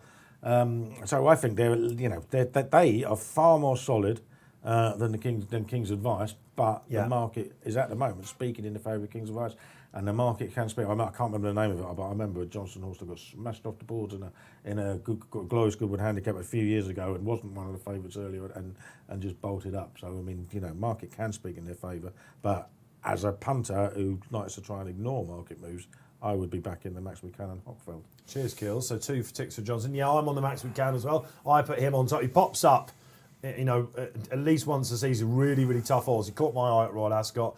Totally sure what happened last time, but I think he will bounce back from that, and he's the one for me as well. The guys in the studio, Elliot Hackney, Rob Lee, and Dan Walsh, been doing sterling work behind the scenes for us all week. They like to play what they call RP Live Bingo. I'm going to call them out on this a little bit throughout the day. Yeah, we're not sure what your bingo cards will be. Neil's like, you're not totally sure about this, but apparently I always say, I wrote about this for the analysis section in the Racing Post. I did Hochfeld last time. So there you go, lads. There's your first bingo number up. And what did I say about him? I can't remember exactly what it was. He was behind Patitude, wasn't he? Was back on suitably better going and had every chance under a positive ride, but bumped into stronger stayers, which I think is probably right with Mancini in the race as well. I just thought he sort of came there, Paul. And so how's he going to find the extra required to win this?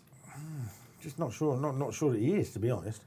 Right. Okay. But it's a different one to call. Obviously, we've got extremely fast ground. Have we got the time from the first? We'll try and get that. I'd imagine. And we'll try and get it up. We've got that now. It was a sprint course, of course. They have put a bit of water on. Yeah, they the put sprint 8 mil course. on last night. It's slow by 1.36. But you are talking about 70-odd rated sprinters. Slow by 1.365 so apparently. So we are looking at fairly good. Yeah, all right. Good quick side of good. Yeah, it's quick side of good, whatever. Yeah. Good to firm, Yeah. basically. Good firm, which is what it's given. Well, they said it is. I think it is good to firm, they said, didn't they? It is. Yeah, it is. What they call it. Yeah, all right. So, look, fair enough. We think it's pretty much as advertised as our first race on the day here on the round course as well. So, David Jennings was very, very keen on this when we spoke to him earlier in the day, wasn't it? Our Irish correspondent. He's been having a really good week, DJ. He was really keen on Larfy. And I don't know, it's just one of those, and I want to be taking that price. But you look back at that old Newton Cup, which came on I just thought he probably does want to go back up in trip, but the ground is a slight issue for me, and he definitely wears headgear for a good reason, this chap. So what's Ryan Moore going to try and do? Smuggle him behind runners' kills, do you think? I don't know. He did travel really well at Haydock, didn't he? But if he's smuggling behind runners, force your way out, get another 5-day ban. You don't know. It has to be. I mean, you're obviously going to get some pace from the Mark Johnson horse. What did you make of that Tilsit and My Oberon and Calusi race yesterday? The one where, if you were watching, it was the Oak Tree Stakes, wasn't it?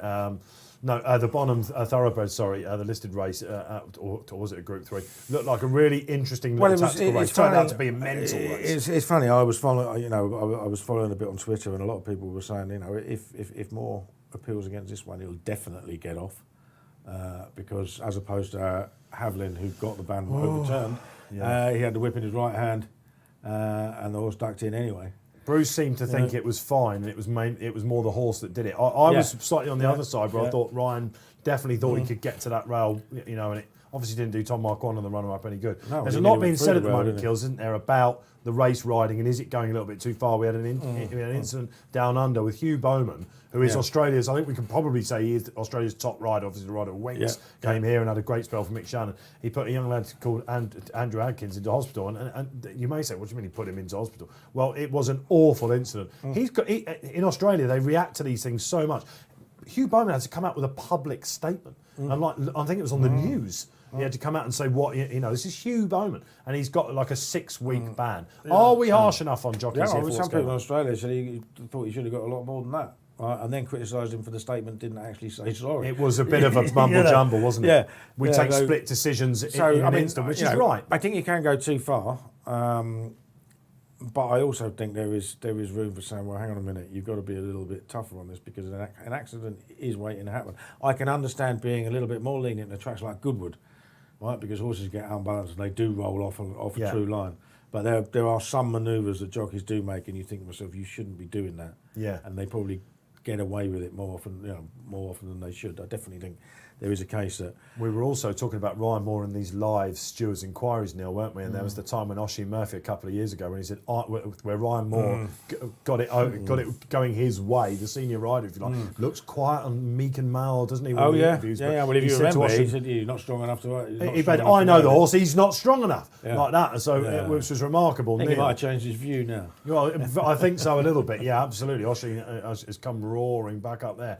Neil, we were expecting some bumping and barging in this. I don't think Laffey will like it. Does the market like him still? Yeah, really solid at the top of the market, 3.35. There was a little bit of money just then for King's Advice, who had gone a little bit ahead of the Max We Can, but they've come back closer in the betting now. So they're pretty solid, sort of dueling for second favouritism there. King's Advice just the second favourite at the minute. But yeah, Laffey pretty solid at the head of the market. I'm actually with the Max We Can. He's my selection in this. 3 ticks then for the Max We Can. Yeah, well, let's. Does that mean we should be playing some of our Racing Welfare Fund up? Should we look? We're strong on this. We think he's got a massive chance of being there. All will have a couple of quid on it. I mean, you're never that far away. I mean, and plus it's another one you can cover with a place. Like I said, I think he's only been out the first 2 once. Loves the fast ground. On fast ground. It might be a sort of like a third of the money on the win, 2/3 on the place. Shall we have a look at some markets then, Neil? Because some people out there will be liking to react at this as well. We are doing really well on the week for Racing Welfare Fund. We're absolutely delighted by that. Neil Hubbard can get on some serious rolls, and we have done that for them so far. We're not going crazy whatsoever. Responsible gambling is indeed the motto. The racing calendar is set to go on. Don't forget this truncated calendar we've had, all these brilliant races that we've had to have. We're getting back to normal a little bit, but just enjoy what you're doing out there. I have to say, it's a little bit tempting to say that 1.85 4 places. I mean, that's a shade of odds on, but that seems to be quite. What have you got for us, Neil? Yeah, he's 5 to 6 to finish in the first 4. So the first 4 home place bet. Given his consistency on fast ground, absolutely love it. Doesn't look bad at all. Should we add that? So when I want fast ground, it doesn't look. Yeah, we can add that at 1.89 and what, £50. I read a lot of punters. I read a lot of punters that just don't like us and think we're all mugs because it's drifting as we speak out to 1.92. Not after this week, they don't. Let me tell you. Come on, we're not mugs, honestly. No, we'll back him at 4 to be placed. So we've backed him at 4 to be placed. Let's talk about some of the other horses then, Kills, in the race, because there will be other people playing. We've got around about 5 minutes to start the race. They are down at the start now. The handlers will start to get them in around about 1 or 2 minutes. What about Indianapolis, a horse that I backed at Royal Ascot, and it was too bad to be true. Better last time. Royal Ascot, I'm sitting there doing my study. I think I found one here. Yes. 33 to 1. By the end of the day, it was 9. We were all on it. Everybody else had found it. I'm not 100% certain about him. I just wonder whether he's just hasn't come on as much as you'd have hoped. Handicapper got him about right. He's not had that many runs. Sylvester de Sousa. No. I mean, last year was good. We got a bit of heavy ground form, got a bit of fast ground form.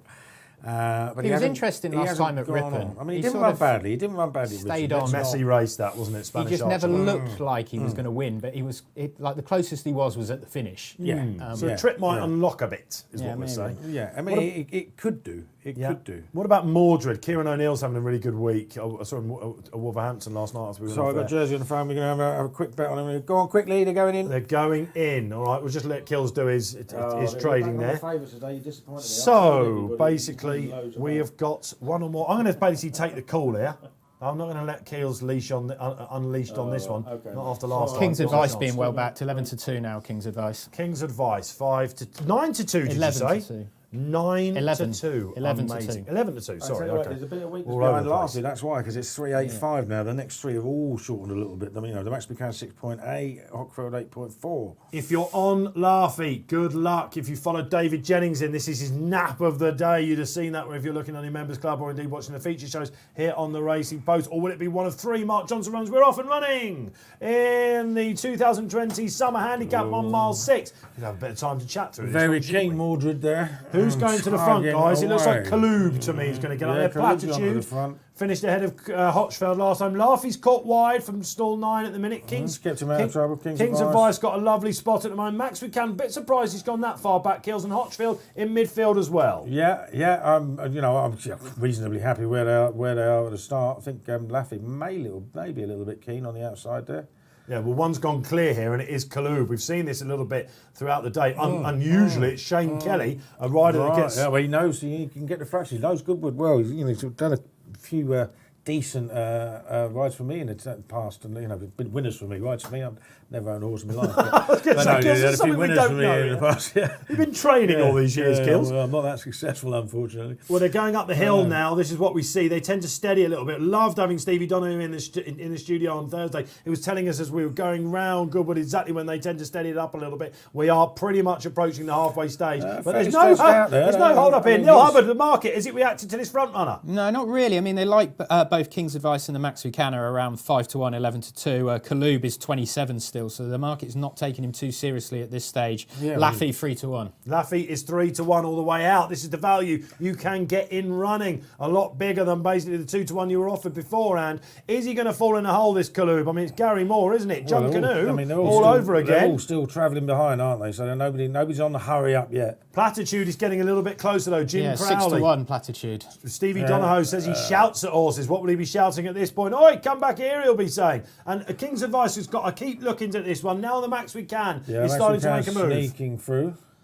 Who's right out the back still? Mordred out the back. Shalene's last. Shailene for the Baldings. Andrew Balding King's Advice out to 8-1 now. They definitely like the Max Buchanan more than King's now Advice. they're concertina in, guys, as we enter the home straight, getting exciting over the mile 6. Laffy's still got plenty in the tank. Still some travellers in behind us. There are. Hotchfield's going well, Kills. All right. He's got his tongue hanging out. I'll have mine hanging out if he wins. Now they're slinging into the home straight. Platitude eyeballs Kaloob. Looks like Kaloob might fall in a hole. Coming wide here is Shailene for Andrew Balding. Platitude still Laffy going well. on the still. Neil Hubbard. Platitude still going well. And Max Buchanan can't get out for the run. We need a run, guys. Mordred on the inside as well. Laffy, what will he find? Ryan Moore pulls him out. Shalene's going for him. The Max Buchanan's got no run. Hockfield's coming in at one point. Platitude. Come on, Hockfield. King's Advice not giving this up lightly. Laffy's found absolutely nothing. The Max Buchanan really disappointing. Shailene at the Hockfield rail. on the inside. Shailene on the Come on, inside. What's Hockfield. this on the outside? Stick your head Indianapolis bang there as well. What a finish. your head down, Hockfield. Hotchfield's in front. He's going to get it. Hey! Happy days indeed. Paul Hotchfield. Kealy is off the mark here on RP Live. We knew we were going to get some reaction there. There we go. I've had a decent price win on a Saturday. It's been a long while in coming, I can tell you. But that is, like I said, perfect. This was in the column as well in the members section. Yeah, absolutely. I love it when a horse's trajectory of perform is going up that way and his handicap mark is going down that way. All he had to do was improve a few pound again, which he'd done in 3 starts this season, and he had to be very competitive. Tell you what, Harry Bentley's having a and there's Harry hindsight for you, but I did tip him, and I've had a few quid on. I'm very, very pleased. Very pleased indeed. It was a great price. You know what? It's a quick double for Harry Bentley, who was also on prompting yesterday. He had the 22-1 shot for Rafe Beckett. That's got to put him up. What a week he's having. Let's have a quick word for Harry here, because he's always been in the firing line. I thought Indianapolis was going to come up at one point. Laffy's found absolutely nothing. The Max became really disappointing. However, he is a horse that needs to get going, isn't he? Being stopped in his run as a stayer. That's not exactly. easy. He sort of had the classic sort of Goodwood race there. He was just sort of winding up, and 2 horses came across him and got squeezed out, and he couldn't recover. Yeah. Yeah, he's got his head to one side as well, though, isn't he? Mordred hasn't got he's home. just Laughy. Oh, DJ. That's a dear, stinger, oh my dear. old friend. He's just put Shailene his head up, didn't he? Maybe the Shailene ground's hit a gone. low of 1.16. We must apologise for the Shailene. max we can place bet. It's just probably one of the worst races of his life on fast ground. We Weighted definitely down didn't get by that the one. But charity honestly, money. That was let's just have a quick word about the Max because people will be out there going, why has he run so badly? Real-time analysis is what you get here on RP Live, unlike the other mediums that you're watching the race on. If I was writing this, Equine Bingo, RP Live Bingo, for the Racing Post, I would be saying, this is a horse that needs to get rolling, like Hochfield has done. They're grinders. The King's Advice has been able to grind. You can't stop the Max with Cannons. You can't stop. You can't stop horses in there running. Simple. So you've got to happily put a line through. Especially when it comes to stayers. I'd put a line through. Actually, I would have liked to see him pick up a little bit more. After he'd got stopped. But his chance had gone. I mean, obviously he was travelling well enough because the market liked him at some point. That's what I was just about to say. Like when he was just starting to sort of build up a bit of momentum, or just starting to sort of be asked the question, he came into 5.6 and he was probably around clear second favourite at that stage. So he was starting to get going. And then the two horses come across him. He lost his momentum. He couldn't recover because he hasn't got a turn of foot as such to be able to react to that. Yeah, he's just a grinder. We're looking at the overhead from what we can see here on our screen. Shailene's had to go right down to the inside. She's come right back to form, Paul, as well. 1.16 Shailene in running. Ooh, yeah, okay. So there were a lot of similar colours there. I thought Hochfield was Indianapolis at one point. He's run well in Indianapolis. My handicapper looks like he's slightly in charge now. Yeah, you think so. I mean, we'll keep running well in big races. One of these days, it might fall into your lap, mightn't it? I mean, you can say, it's quite often said that, so-and-so is badly handicapped, but then he keeps beating most of the horses they run against. Do you know what I mean? Yeah. He's probably. What did he win last year? He won the Shergar Cup. Was it Shergar Cup? There is no Shergar Cup this year, is there? Of course. And he beat Spanish Archer in a little race at Ripon or Haylock. We're talking about good quality stayers. We'll be back at Goodwood in the next race. It is over the same course and distance, but let's just tidy up the result then. Hochfield 15-2, Paul Kealy off the mark on a Saturday. Absolutely lovely. She beat Shailene and Indianapolis back in third as well. We've got to move on, guys. Paul Kealy's starting to get a little bit hot, isn't he? What's he going for in the next of 240 at Newmarket? We'll find out after Neil Hubbard gives us a market update on this very interesting 7 furlong handicap. Yeah, this is a good little race, this is. Caribana is your market leader at the minute at 3.05. Bashir next at 3.5. Rodin 7.6. Indian Creek 11.5. Rosadora 13. Stoneman 16. Stone Circle 23. And where are you playing, Neil, while you're on it? We'll give you the floor. Yeah, I think the market probably has it about right behind Caribana and Bashir. So you're sort of bringing into this potential versus existing solid handicap form, isn't it? So and which is the one you like? Probably Caribana. With not much confidence. With not much confidence, to be honest with you. But I think this is a good race, actually. I think William this is Buick really is on a interesting treble. one. He takes the ride for Richard Hughes. Yeah, good winner last time. I think the market has it about right, but this Bashir is a bit of a dark horse in here, isn't he? They both won well, didn't they, on the last two Yeah. starts in slightly contrasting fashion. The Hamdan horse, I must admit, I had a look at this before we get to Paul Kealy's selection. We have both gone slightly away from the obvious in this, I have to say. I had a look at the Bashir. I thought maybe the handicapper had given him enough for what he did last time out. Whereas Caribana got up there right late on the line as well. So the rising finish, there's been a lot of confidence behind Richard Hughes' horse. William Buick, his first two winners. He travelled well, didn't he? He travelled really well last time. The first two, it was a price thing. Under 2-1, can't be with Caribana. So before we go to kills, I've gone for the outsider of the lot, and I'm really surprised that Stone Circle is as big as he is. 22, Michael Bell's horses are running particularly well. Callum Shepherd having the season of his life. Drawn in 4, that'll do for me. We watched a replay back kills, didn't we, of this at Newmarket, at Stone Circle, before we go to your chat. Me and Kills have been doing our own work, we've been watching our members' clubs. He ran all right, didn't he? He ran okay, yeah. He ran 16 better to 1's a than bit of a originally, yeah. bit of an insult. It's one of these where you've got a handicap, you've got two that have shown, winning form last time, they're obvious head of the market, but in pure terms of handicapping, there's not much between most of these. Now I've gone for Indian Creek, another Shannon horse. I thought he actually shaped quite well. We watched it together earlier. When 7th at Sandown, he saw his race out reasonably well. Yeah. Just a nice sort of reintroduction. I'm sinking in this chair as we speak. Really going down. Your turn to pop up. Which is a good point to remind you. You can get up. all of the video replays. Come back up. Are you up? Right, I'm back up. Yeah, there we go. I just think, I think it's a reasonable mark. I'm going back down again. I can feel it going. Maybe you can see it on the telly. It's fine, marvelous. We need a pillow for the man. But yeah, it's I think he's got a fine chance at 10 to 1. Ashley Murphy rides again for Mick Shannon. I was having a look, and I wonder how he does with Mick Shannon. He's got 20% strike rate, and it reminded me like how long someone like Mick Shannon has been training, because I was looking at other jockeys with good strike rates against him, and a couple that had better strike rates than the 20%, and there aren't that many who've ridden a lot of horses, were Lester Piggott and Willie Carson. Is that right? Yeah, no way. Yeah, just like, well, hang on a minute. And I thought W. Carson, that must be William, but I clicked on him and he went jockey status. He said retired. Like, you know what I mean? So it was that. So Mick has been around since he left, of course. Yeah, of course he has. Southampton. Yeah, of course he has. Club, Yeah, of course he has. But obviously been, 20% strike rate. Mick's one of those, sort of numbers trains. Got loads of horses. Yeah. And strike rate's about 10%, so he's double the strike rate when Ashley Murphy's riding for him. And 10 to 1 shot is a fair price. Yeah, I thought there should be an even pace on here as well, with Rodin drawn highest of the lot, Andrew Balding, William Carver. They're claiming off him, which suggests that despite his consistency, he needs that help from the handicapper. They came for him, Rodin, as well. But I thought he would be maybe the hair in there. Stower Man for Clive Cox and Martin Harley, another one that I think they'll probably try and have up there as well. So there's a nice pace for them to aim at here. Bashir was the one of the two market leaders, unlike you, Neil. I would probably have come down on him, but again, it's a price thing. So Paul Kealy is going for Indian Creek. You've got a chance to watch that replay yourself. He's not stopping at the line. It obviously was a blow first time out, wasn't it? And hands and heels a little bit late on. Oshie Murphy takes over from one. They're going to have to try and, I guess, get him smuggle him up and covered. Well, again, I mean, it depends on what they do, but if they come down the middle again, they'll just tuck him behind, one side or other, won't he? We'd have to, I think, with casting my mind back, if you watched the first couple of races out there before we came and joined you on RP Live, the two Godolphin horses that William Buick won on did come down that middle path. We know they're a bit like sheep, aren't they? Even Stevie Donohoe, our rider in the studio on Thursday, exclaimed exactly that much. You don't want to be looked to be seen doing the wrong thing. No, of course not. So you follow where you think the pace will be. So we've got a really interesting little race here. Where are you playing? Let's have another market update. Neil Hubbard. Yeah, really quite short now, Caravana, 2.9, so around the 15 to 8 marker. Bashir, 3.6. Rodin, 8. So Indian Creek for Paul is 11.5.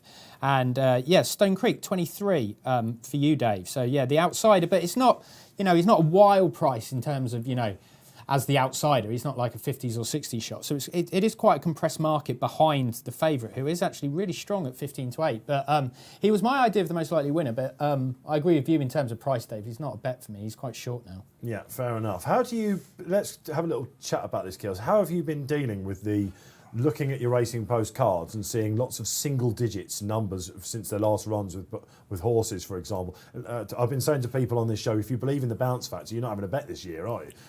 Stevie Donohoe said with older horses it's more of a worry than younger horses.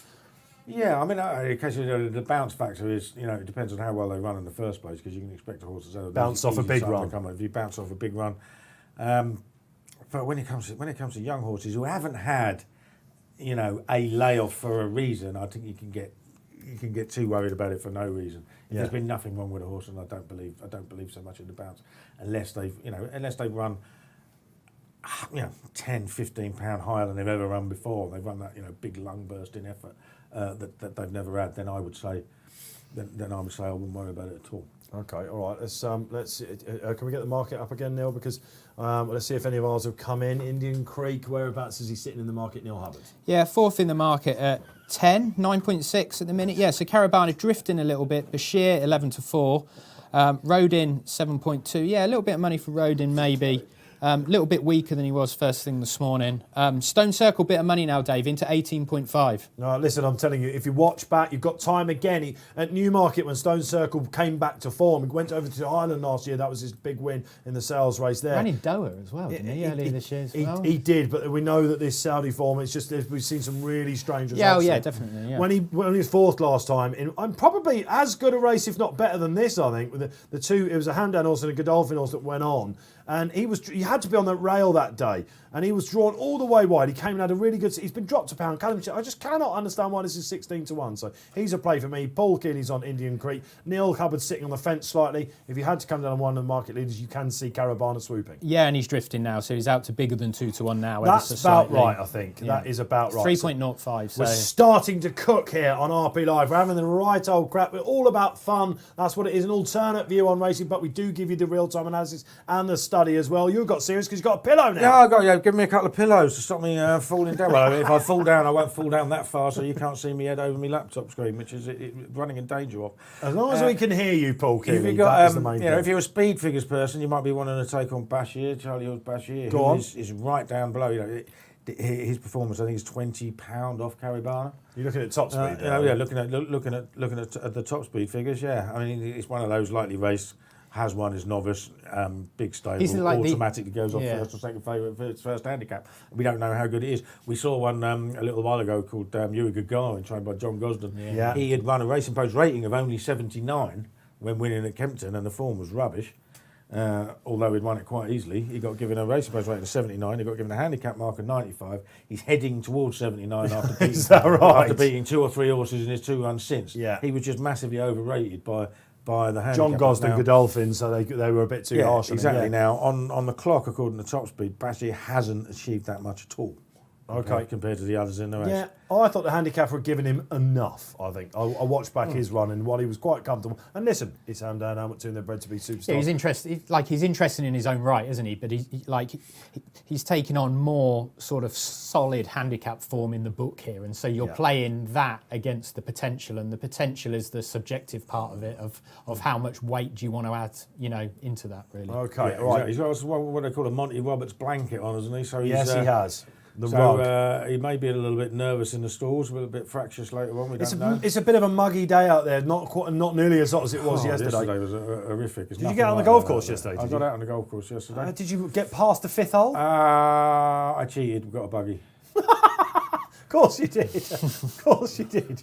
2 bottles of water, 3 bottles of cider, and a buggy. I was going to say, if that's water, I'm a Dutchman. But yeah, absolutely. So listen, they're going in for the 2:40 we're at. Oh, we're sizzling through the show, aren't we? Nearly an hour in here on RP Live. Myself, Dave Orton, Paul Kealy making his debut. Just banged in a nice winner for you there. Hotchfield at Goodwood. Neil Hubbard had been with us. The stalwart from Betfair all week. They are going in. Very good luck wherever you're going in this. We've put up a couple of outsiders. Neil thinks Fav might just get over the line. Keep your social comments coming in. Hashtag RP Live on the Facebook chat. Heard it got quite spicy on that yesterday, guys. Nice and calm. We're all gents here, and ladies, of course. Let's be nice and gentlemanly to each other. Nice and polite indeed. But we love your comments. We're doing it all in. All in. They're all in then. All in. Fav's gone in, Commentator on this Carabana. now. Colour change as well on your screens if you're watching that. And we're away. A little bit of a tough break for Stowy Man, as we thought, though, he might be up there. Bashir, who is the Hamdan progressive side, and this time they are going to the well. See, just like you said, you do not know what jockey's going to do. We just said, no, they're not going to be doing that, and then here we are. I'd be happy with Stone Circle here, Neil Hubbard. He's got a nice bit of cover, and Indian Creek's got a lovely sit as well. He's got a lovely sit. He's got a lovely sit and settled. Bashir is all over the place in front. He's not going to get home, is he? Neil Hubbard, give us the market story. Yeah, Stone Circle is 9-1 now, so yeah, halved in price since the stall's over.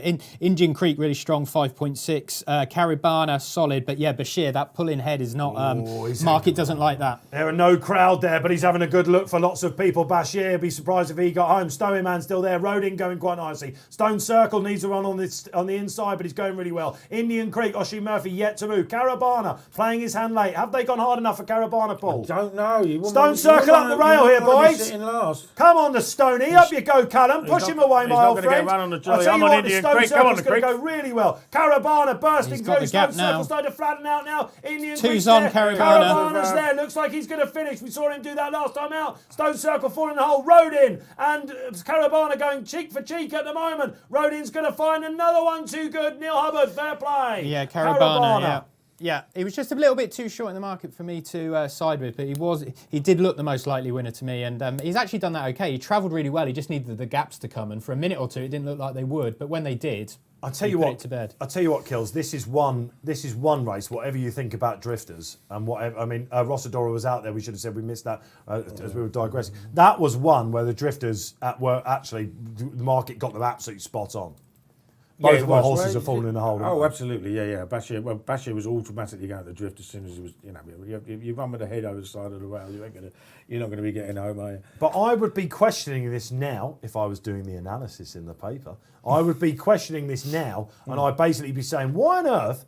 Stone Circle's come up on the rail there. He's absolutely on the bridle and he's falling in a hole. It's suggesting something went amiss there. And yet Indian Creek is a bigger price than you thought he might be. Absolutely every chance. They found nothing, have they? Yeah, the market suggested that would be the case. Nothing. They're quickening up. And you've got better handicap horses. Have they run that badly? Are they just Stone Circle's run Are they just in the grip of the abysmally, I handicap? think.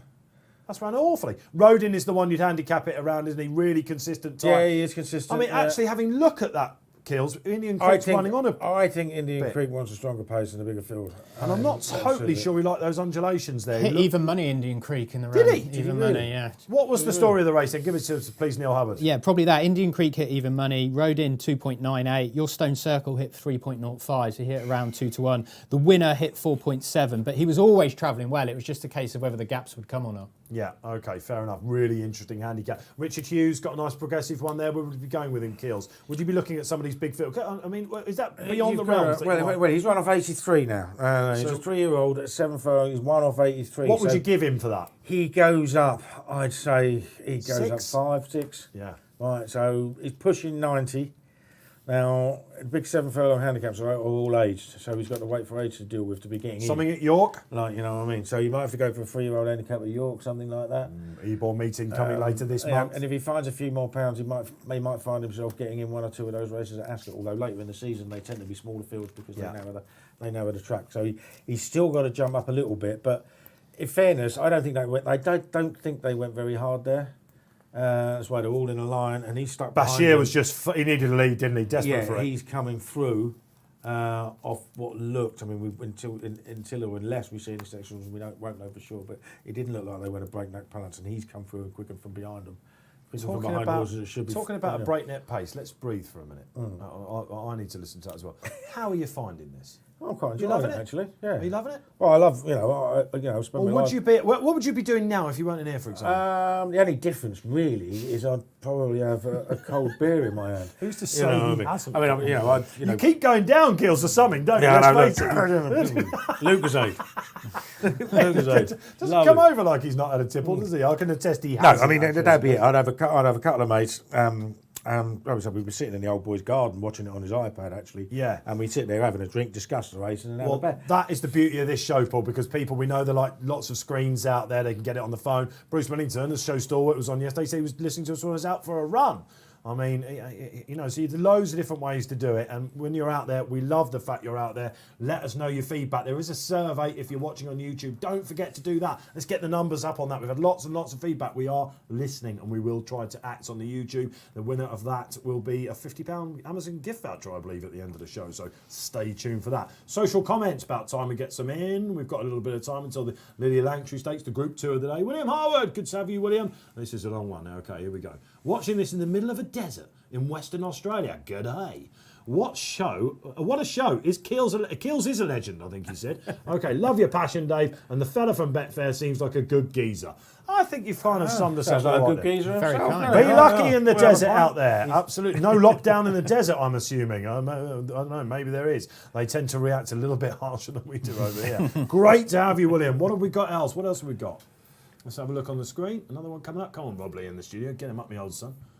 Oh, move on, he says. All right, fair Move enough. on. Coming. But yeah, move on, he said to me. It's been a long week with Rob, isn't it? He peaked at Junkanoo, I think. Let's face it. He's hidden the 25 we had to say Keels is not a legend, but an absolute... He's going through going, no, unprintable. We'll get back to some more socials. We can see Harry Bentley on the screen, chaps. Harry doesn't have a ride in this. He's doing a little interview for the media there. Very few people do have a ride in this. Well, there's only 3 runners, of course, and David Egan, my new best friend, Ryan Moore and Jim Crow. But we'll get to that. Harry Bentley's having a really, really good time of it.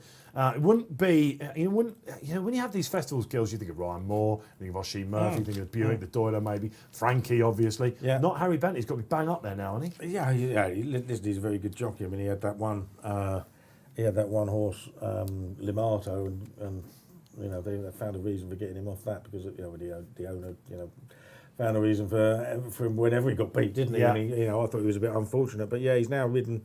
His last 3 runners at Glorious Goodwood have all won. He's on my pick in the Hochfeld. He has won Prompting in the Golden Mile yesterday. He won Treacherous in our first, the Stewards Consolation. Now Hochfeld as well. And he also had a 22-1 winner, Chamaid, on the other day. So he's had an absolute blinder. He had a second and a maiden yesterday. beating ahead as well. So Yeah. he's He's on my obviously pick in the riding Stewards. out of his skin. Silent Echo, which I'm delighted about. I think he's got a really good chance. Yeah, he's at on a my big one price. in the 7 furlong handicap later on. Should we just Tom's through listen? as well. We're around about 45 minutes, 50 minutes Yeah. away from our feature race here, the Stewards Cup, the big betting race. How many are you playing in the race? We'll keep talking about it actually, guys, because we're going to go quick. Neil Hubbard and Betfair. There's so many ways to play this Stewards Cup, isn't there? You wanted to talk about the place markets, for example. Yeah, so you've got the win market, which you normally have, the each way market normally, but then a place market. So you can back 4, 5, 6 or 7 places here on the Stewards Cup. I mean, Miras looks like he's drifting a bit to me. Yeah, a little bit. What was it? Well, he was 8 this morning. He's 8.4 now. So a little bit weak this morning. But yeah, in terms of the place market, you've got 4 markets in which you can choose to get with your chosen selection or selections in this race. Yeah. So plenty of choice for you on the exchange for this big handicap. Okay, and all right, fair enough. So Silent Echo for me, which I think he's got. He was 7th in the race last year when he was just marooned from a bad draw. He was too keen. Ran behind the hard last time. Big swing at the weights. Harry Bentley on running with a load of confidence. I think certainly he'll hit one of those place markets. Kills, remind us of yours. Yeah, I got 2. Kimmy 5. The perennially unlucky Kimmy 5 didn't get a run at all in the Bunbury Cup last time. Jockey spent most of his time sitting still because he couldn't move, and he basically finished on the bridle. He's got, he needs a real strong pace to run it at 6 furlongs. Obviously, he's going to get that, so that should be not a problem at all. And if he gets the breaks, he's in stall 1. Who knows whether that's going to be good? My other one's in stall 25. They couldn't be much further So away. you've hedged your bets basically with the draw. Hedged my bets. I mean, I do think they're going to come down the middle now. Lexington Dash doesn't seem to be any strength behind him in the market. He's 20 on Betfair now. So this is what we can do on this show as well. This is what people love as well. Punters can, this is where you get to do something different on this show, Kills, because let's face it, you're tipping for today, yesterday. Yeah. Now that you've seen what's going on, you've looked at the track. Would you have another go? Indeed. Would you have another go? I'm still not convinced about the draw. I just think they might have been the best horses in the race. I think the favourite away might have gone a bit too quick, too soon. He did. You know what I mean? And it might have just fallen in after that. So you have to wait and see. Will I have more bets? Probably. When it comes to big handicaps, I do tend to get the scattergun out and back a few. It's one of my favourite ploys in the Grand National is actually to back horses that would annoy me if they won because I backed them at some other point down the line. So you end up with 10. When it comes to these wins, but it has worked with some really big price winners that have, okay, they haven't won me any money. They've got me out of trouble. You don't have to have a lot on though, Kills, do you? And you can get some big prices and have a bit of fun. The action bets, as you said earlier. Yeah, exactly. Now, for instance, I quite fancy Kimmy 5 to run a big race, but Mick Chandler's Barbill got ridden by John Egan, beat him on his last night, won quite easily. Had a good, had some good form. John Egan's had a good season, isn't he? And he's 32. He's twice the price. And beat him quite comfortably last time. So you can have a look at these, and of course you go flying down. Angel Alexander, it's 60. It's won an Air Gold Cup. Yeah. And you got Mr. Lupton, who I'm. Oh, don't. I did think that he might have been. Don't start. Yeah, I thought you were going to put him up actually, Mr. Lupton. Because he always puts him up. You've got to jump off these trains at some point.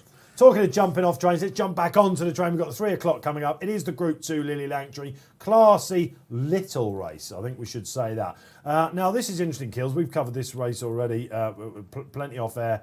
Let's give the new viewers, if you like, the ones that are just jumping onto RP Live that haven't had the beauty of having a fly on the wall with us, chatting about it already. You thought Ember should have been this price with the non-runner in the race. Yeah, basically I did. Manuela de Vega was second favourite. She's a horse that Ember beat 5 lengths last year, giving her a stone. £11 of that was weight for age. She was given a £3 penalty as well. And she'd have been getting a £3 penalty off Manuela de Vega this season. She loves fast ground, Ember. And she, that 4th at Newmarket as Dame Mayo on her return was perfectly respectable. Now she gets the ground she wants.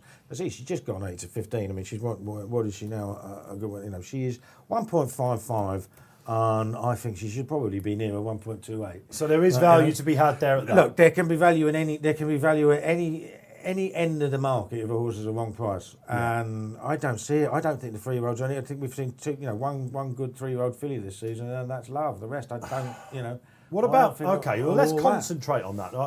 We did a feature this morning here on the Racing Post. If you haven't caught that, David Jennings is on. And he said he was agreeing with Keels pretty much, but he said Snow is slow. That was his catchphrase. He thinks she'll probably go to the front. Ember Heart will take a lead. So Snow is bred to go up in trip, of course. It's the Ballydor, Aidan O'Brien. He had the Group 1 winner of these at the Nassau yesterday. Oh no, he didn't. Of course, it was his son. Connections must get mined into that. It's 2020, Dave. Come on, Donica O'Brien. Classic winning trainer and a Group 1 winning trainer now. And I quite like Cabaletta. From a price point of view, I think the market, because of that Haydock run, when she just ran deplorably behind Manuela de Vega, I think that Newbury won a win last time, and certainly the form behind Franconia, who as we know is rather good filly. Has come out and won, at York doing handsprings. I think there are some all right 3-year-old fillies out there, basically. I don't think these are too necessarily. They're roughly about 100 fillies. Ember has 113. You know what I mean? I think there's a fair amount. There's a fair amount to find.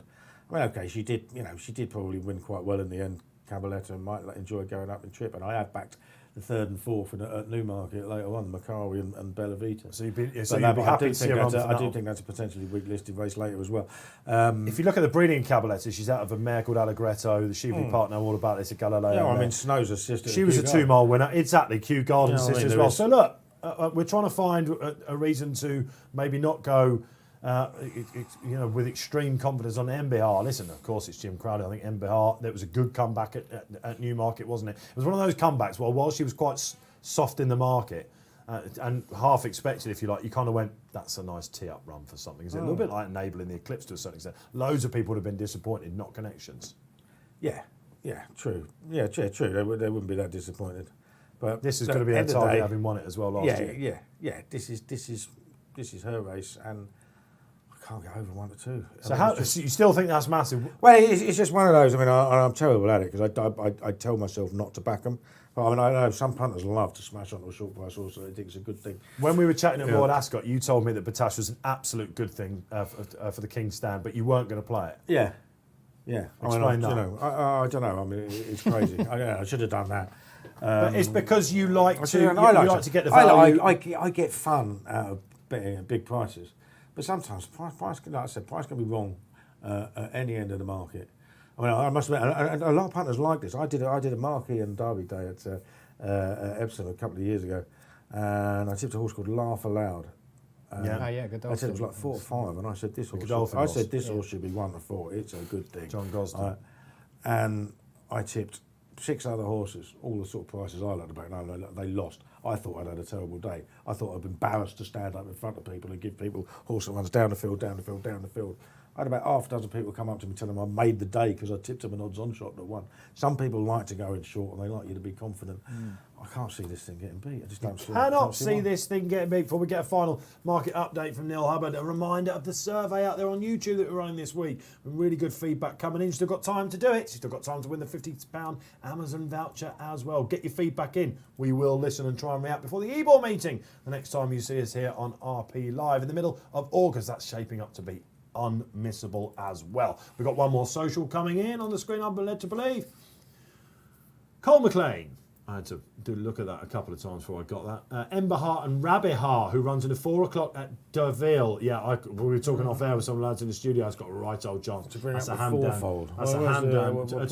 To bring up the fourfold for you. So what were the first two, Cole? Yeah. Let us know. Let us know, Cole. Happy days, though. Slight odds on Rabihar in a group. It's got a right old chance. It ran behind Fancy Blue in the French Oaks last time from a terrible draw. It's a horse that really ought to be winning that. Neil Hubbard, then let's have a look at the markets. Yeah, Ember Heart, as Paul was saying, 1.55, pretty solid. At the top there, Snow next in, 4.3, Cabaletta, 7.8. Cabaletta, just a horse that when we were on doing the Eclipse show when she ran up at Haydock, wasn't it? And me and you were both quite keen on her day. She ran really badly there, but look, they've won this with Palasta before, the same connection. There's an interesting market, she's actually. Bred to go up in trip. I thought 7 to 1 was too big early. She's coming a bit. There's an interesting market here, as you can probably imagine. The match bet, Cabaletta versus Snow. Oh, okay. Where would we be playing there, interesting. Keels? Yeah, well, I mean, I would favour Cabaletta, and she's going to be the I would favour Cabaletta. Yeah, what's the market suggestion? DJ says she's slow. Snow is odds on 1.7. Cabaletta 2.4.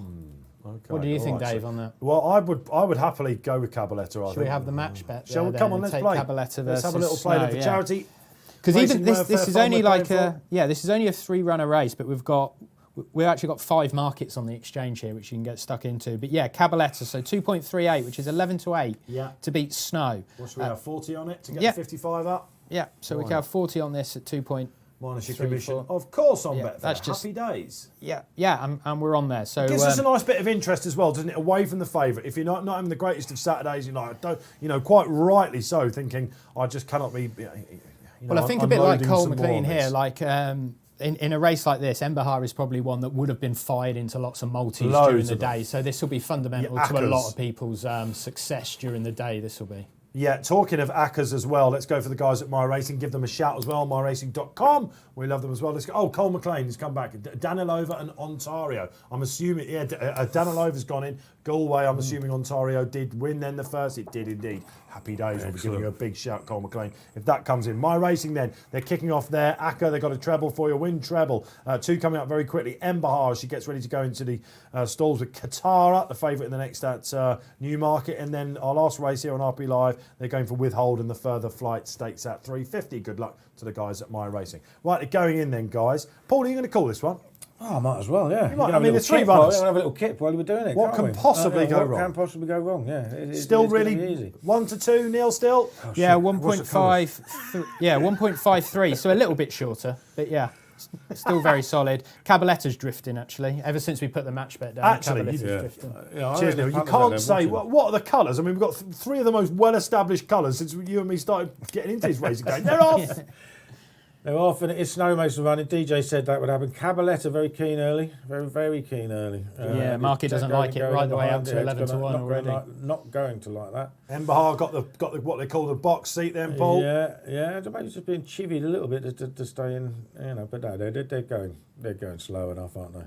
Cat and mouse, a tactical affair. Then the Lily Langtry, the Group 2. Yeah. Well, I mean, if DJ is correct and Snow is slow, then she wants to be going faster if she can from the front, doesn't she? Because Embahar's just range up. She's got a bit of speed, Embahar, but it is Snow in the lead. And Cabaletta still hasn't dropped her head. So we've seen a few times this week, Keels, when horses have got an easy lead. Glentee's in the handicap for Mark Johnson. There was a horse yesterday that I was on from the front. I can't remember what it was, but it was Joe Fanning again, actually. They get an easy lead, and you want them to be going a bit quicker, because as soon as the Concertina closes come, they've just got no chance to react, have they? Yeah, I mean, you want to see them kick, but I mean, they have got easy leads and they have dropped away rather tamely as well. So I wouldn't put it just down to the pace they were showing. Ryan Moore from the front then, and Embahar now comes up onto her course. Yeah, is on the outside. Still a bit keen at the back is Cabaletta. I mean, the jockey's not fighting her, but she's just got her head up in the air a little bit. Could we going a little bit faster, I suppose? 4 to 9 Embahar now. 4 to 9, hardening up slightly. It's all gone plain sailing so far. If you're on the Hamdan, favourite out there. I think not Palato. I think Cabaletta is going actually okay, not too bad. I would rather be on there at the moment than Snow. I think Paul Kealy. Yeah, well, I didn't really rate Snow in the first place. I mean, if she wins it, I would be disappointed. They're just sort of ambling around now, coming towards that final bend. If you see the stride Embahar produced when she won this last year, you just think, well, she's just going to pick up and take. She went on a real roll, didn't she? Do you think they'll be looking at something in France for her, maybe? It could be. I mean, I'm assuming. This has obviously been the plan for a while. Fillion Mez at Ascot, maybe. She went on to Doncaster after this, didn't she, last year? This is assuming she's going to do it, of course. Let's ramp up the incitement then, because they're off the home bend, Paul Kealy, and they're eyeballing each other. Yeah, I think he's trying to ask Snow for a little bit more now. Yeah, this is what I mean. What will she produce? We're picking up, and he's sitting on. Well, it all depends. I mean, she's going to stay. She's going to stay well. Cabaletta ahead of Snow now in the market. Cabaletta could well be the danger, guys. Embahar cruises into the lead under Crowley. Embahar cruises into the lead. Snow is beaten. Snow's beaten. She's fighting. He's not even asked Embahar yet. Yeah, he's now asking Cabaletta. 6 on in the half. 6 is on. Paul Kealy said this was pretty much an absolute steal at 1 to 2. It looks like Cabaletta could be the closer, guys. Embahar, Paul Kealy, what do you reckon? Yeah, I think she's got it. She's going to start stretching away now. He's not gone for the stick yet, Crowley, but I'll tell you what, this isn't totally over. Cabaletta is coming. Look behind you. This is a good race between us. Oh no, I think we've got the match bet. She's staying on nicely, Cabaletta. Yes, Kealy's been proved right. She's just too good. It was there. There you go. Cabaletta has run really well in second, but that was classy stuff. He never went for the stick at any point, Paul. No, he was confident enough. He didn't have to give her a hard race, did he? No. I mean, he more than anyone else could have wanted them to go a bit faster, actually, because she obviously stays very well. And I genuinely thought Cabaletta was coming up at one point. I wasn't just trying to create false drama out there, even though it was the 3-runner race, it was an odds-on favourite going to win. I thought She she hit ran really 6.4. well. She hasn't quite got home, but she's proven herself to be, And fair play to DJ, he did say Snow is slow and had no chance whatsoever. I think that's complimentary about Snow, it? isn't it? Yeah, I think he actually said she's awful, didn't she? Or something like useless or something like that. So DJ, let's hope you got that right. And he was very keen on Ember as well. If you've had it in the multiples like Cole McLean, our social media comment, all on Rabbit Har then at 4 o'clock at Derville. We'll try and give that a mention for you, Cole. They got quite exciting about 2 out, didn't it? They were upsized. Yeah. Snow just ran herself into the ground, probably hasn't quite got home like her brother. Yeah, I thought Hugh you get worried for a minute when you've declared to everybody it should be 1-6 because you can only look stupid, can't you, if something goes wrong. And if it wins, you'd say, well, so what? It was well odds on. But, point is, she was the best horse in the race, and it was going to take a big effort from one of the 2 3-year-olds to live with her. She's pretty strong at the line there, isn't she? And this was a race that you thought she just, she had to win. But let's talk about her going forward, basically. Do you think they might go to? It could just be a cup filly potentially. She could be, but I mean, are they going to want to run against Stradivarius? I mean, that's a different level altogether. Isn't It's it? Hamdan Al Maktoum. He doesn't quite like to. I mean, she's a 5-year-old. It's quite unusual that he keeps his fillies in. They have to, all the trainers have to fight, don't they, basically, to keep them in training. Neil Hubbard, I guess it was just always straightforward. It was a case of when that 1-2 crashed. Yeah, she didn't trade any bigger than what she was pre-race, and from the minute she sat in behind Snow, she was always a little bit shorter there. Cabaletta, as I say, hit a low of 6.4, but I can see where you're coming from for a Strider 2, but really the winner was always in control. There was £1.5 million matched on that, and £1 million of it was all on the winner. But the match bet won. Yes. Yeah, the match bet is in. Yes, it did. The team bet. In fact, I had a bet on that match bet because of what you guys were saying. He pointed out that it was there. Yeah. And I thought, well, at least I don't have to bet odds on. Yeah, 2.3. So I nicked a few quid on that as well. First Lovely. sherbet on you. He later says then, Paul. after timing. Yeah, exactly. Everyone loves an after timer. Well, listen. Oh, by the way, about that. Trust me, on this show, they can go on the bar whenever they like. They can find out exactly what you said. Let us know you're watching then. We love the social comments coming in. We're having really good fun, as expected here. It's sizzling Saturday, the final day of Glorious Goodwood. It has got that kind of end-of-term feel about it.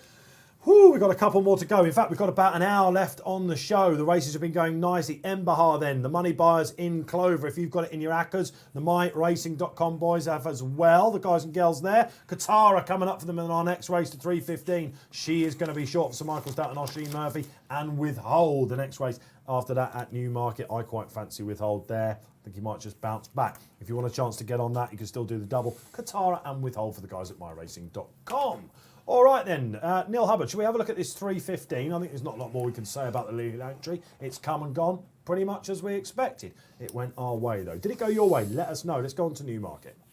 Yeah, so Katara is your market leader, and she has been really strongly backed here.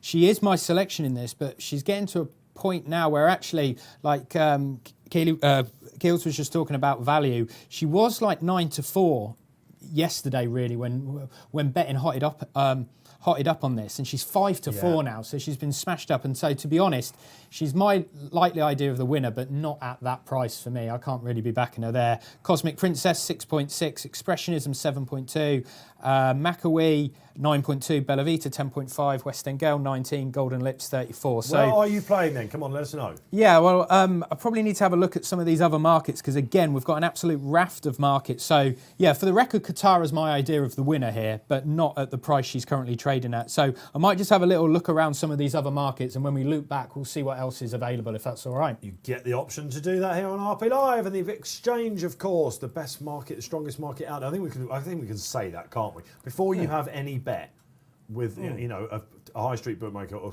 whatever you like, a firm, do you always check the Exchange first? I always have a look to see what the price is. I mean, in fact, if you can follow the Exchange, and you can actually tell when the price is going to change.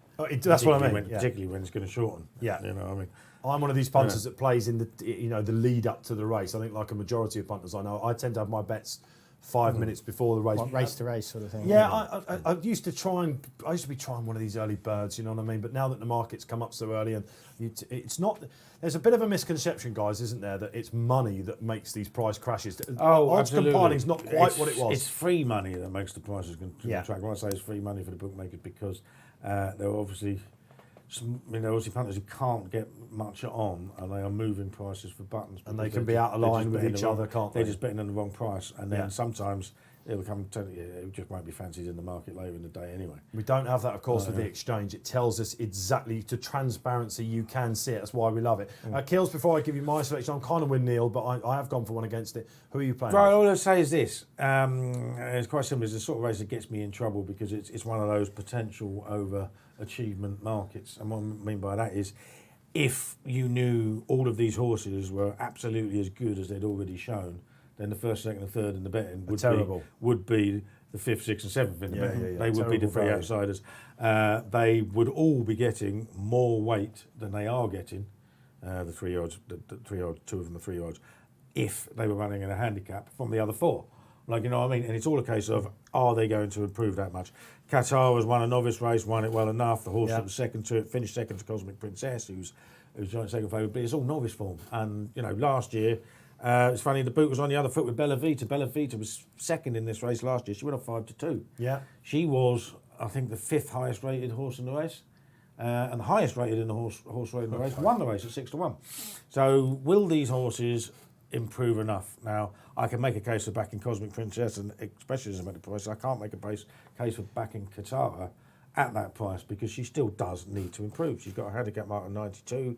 Macari is 99, I think. And Bella Vita is 96. They're the two I've backed. I'm Dutching the pair against the 3-year-olds. Just tell us what Dutching means quickly. Oh, double Dutch. You bet two. You bet two in a race, win only. Simple as that. Yeah, for both 3-1, you get even money. Neil did that exact thing yesterday. Okay, so Qatar, terrible value. Are you a layer? Is that something you get involved in? It's one of those. It's one of those where you can see horses. You can see horses winning, but you don't think they're the right price. Now you probably should lay it. You should lay anything you think is a wrong price.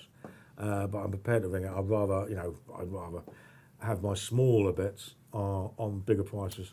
Yeah. The form horses. I'm the same as you, but just because I can cloud my judgment slightly if I'm looking at just getting one beat. I'd love to have a field running against me, but I'm the same as you. I'd rather take advantage of that market rather than just relying on one falling in a hole.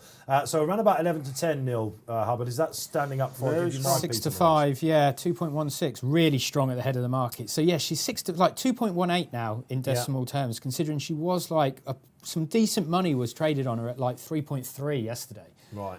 Or earlier on when the market, before we reach this stage. So this is a significant amount of support for her here. Yeah, I've got an angle on Qatar, guys. I've got to give you this, and I basically guess what I did when she made her return at Yarmouth. That's why I wrote that race at the Racing Post, and it worked out extremely when she was well. second. Majestic Noor just pipped her on the line. She was coming back, and you thought this is a filly that is stout again. Probably.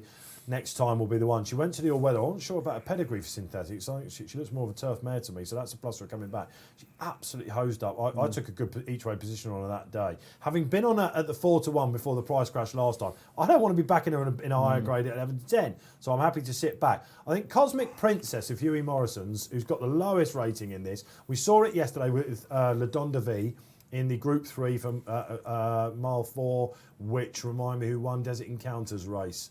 Pablo Escobar. Why was he running in that race? He had a low rating. He went really, really well. Hughie Morrison, when this is a filly, they're going after this magical black type, which the breeders all love. But this is a filly. He could have gone to any handicap and slowly done it.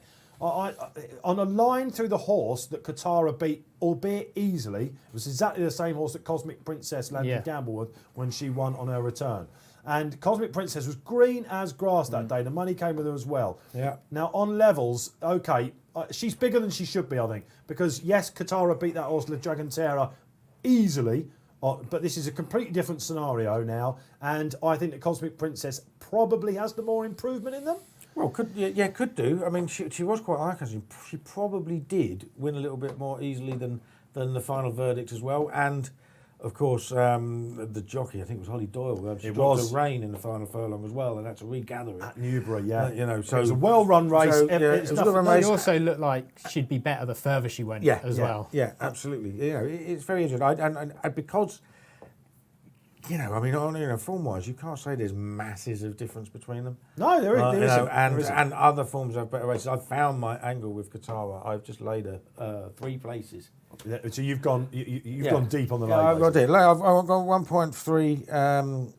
1.35 for 3 places. You mentioned Macawee, Paul, when we were watching Cabaletta and Emberhar there, and that was behind Cabaletta last time. That's right. Yeah, Has actually got the best speed figure in the race on her back form. That run against Emberhar doesn't make that form look too bad. I think she's exactly. I think she's run with real credit. And you know, Macari, she's been around a while, but she's consistent. You know, she's been in the first 3 11 times from 16 starts. Yeah.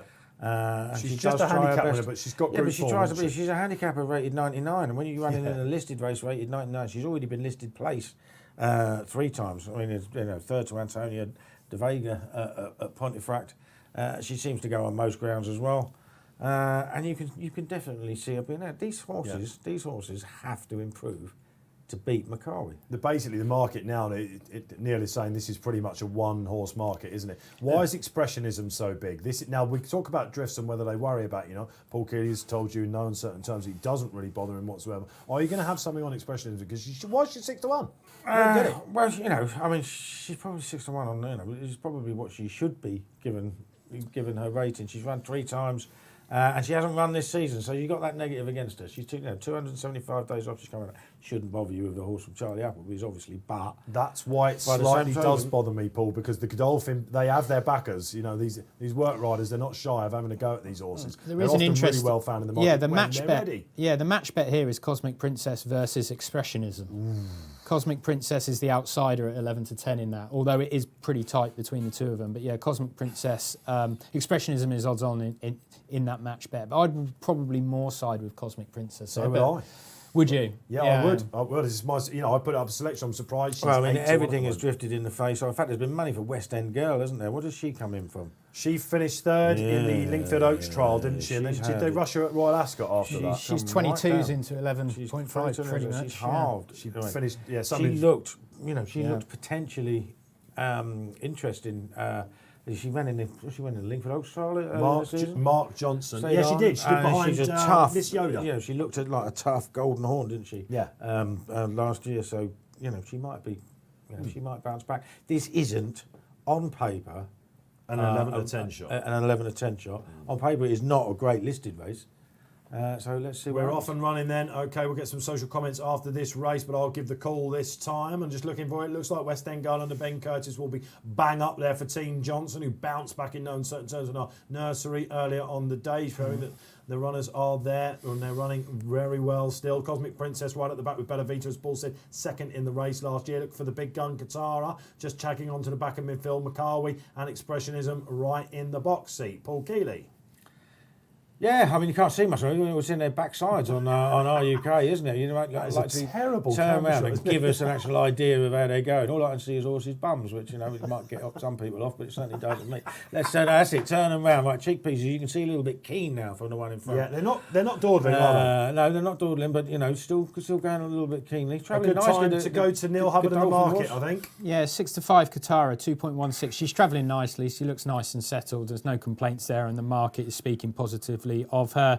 Cosmic Princess 7.8, same as Expressionism, but like it was pre-race, Katara really solid at the top of the market. Yeah, just very, very solid in the market. Golden Lips and West End Girl, they're both running the Ribblesdale behind Frankly Darling at Royal Ascot. They're taking the pace. Macari now making a move. On the outside. Yeah, Expressionism going okay. They're still going within themselves. They're not starting a race yet. Yeah, Katara, Oisin Murphy not moving a muscle, but he's going to have to find a little bit.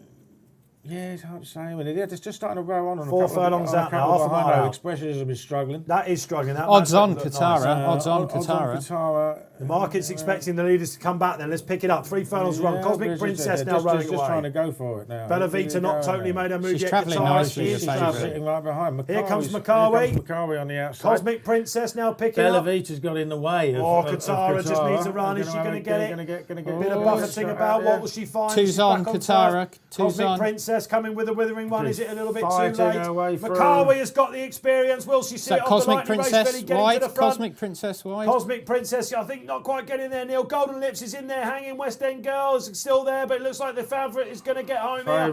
Just going to outstay them up this rising finish.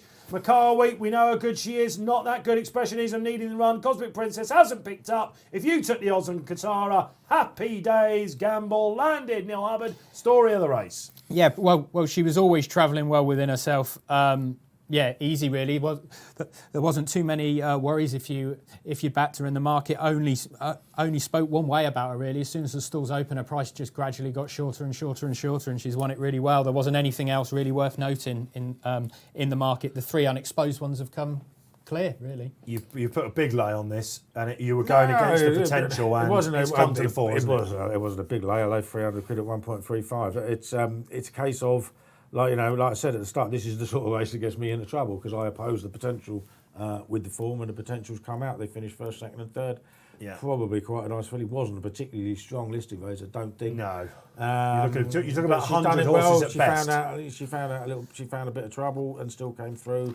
Showed a good attitude to go through the gap. You can't really argue it. She's well on top at the end. Yeah. Expressionism will almost certainly come on for it, but it's going to need to come on a bit more. Still very green, Cosmic Princess, wasn't she? Yeah, she's not. She's not. I mean, again, she was running in novice company, and now she's going into horses that have a bit more experience. Yeah, she hasn't run badly at all. I mean, she looks like she'll stay forever, doesn't she? Expressionism's hit line quite nicely, didn't she? After having a blow, they'll be happy with that. Right. They ran her over a mile 5. I mean, she was the first horse beat. Lingfield. She was the first horse beat. You're right. So again. That's a nice run. I think we can take her out of that. But listen, potential's come and won the day, hasn't it? And favourites are doing really, really well at Newmarket so far. I think that's something like 4 out of the 6 that they've had so far there. So market speaking, we're not far away from the 335. Let's just tidy out the result as you saw on your screen. Katara, basically first favourite, beat second favourite. It was that simple. Did you go with it? And the boys at My Racing certainly did. So they've got a treble now. The guys at myracing.com. Check out their website. They've gone with hold in the next as well. I'm hoping that comes off. So could be a big payday again for the guys at My Racing. Congrats, guys. Loving having you with us this week. Okay, then. Stewards Cup time, guys. We've got so much to talk about here. Let us know where you're going. Is there one we'd like us to, maybe Paul Kealy, to give you a bit of analysis on, to give you a bit of confidence before you go in it? Something left field, or are you going for Nahar? What price is Nahar now in the market? Neil Hubbard, 335. He is 4.6, so around a similar price to what Rayat was in the first race. But yeah, 4.6 really solid. Meras 8.2, Watan 15, Kimi 5 is actually now third favourite, 14.5, Swindler 16, Atalanta's Boys 20, yeah, and then you're straight into the big prices because this is all about one horse really, which is Nahar. But you see the gambles that have been landed in the Stewards Cup, a good one. This one is now shorter than all of them. Cardham down to 4-1 favourite last year. We had Dancing Star at 9-2 in 2016, Magical Memory at 6-1 the year before that. Yeah. And now Nahar is, I mean, it can't be much, must be 3-1, 130 on the books if it's only 4.6. On what's it? Yes, 130 on the books at the moment, which is, wow, 28 runners bolted up last time, thirds come out and been thrashed since.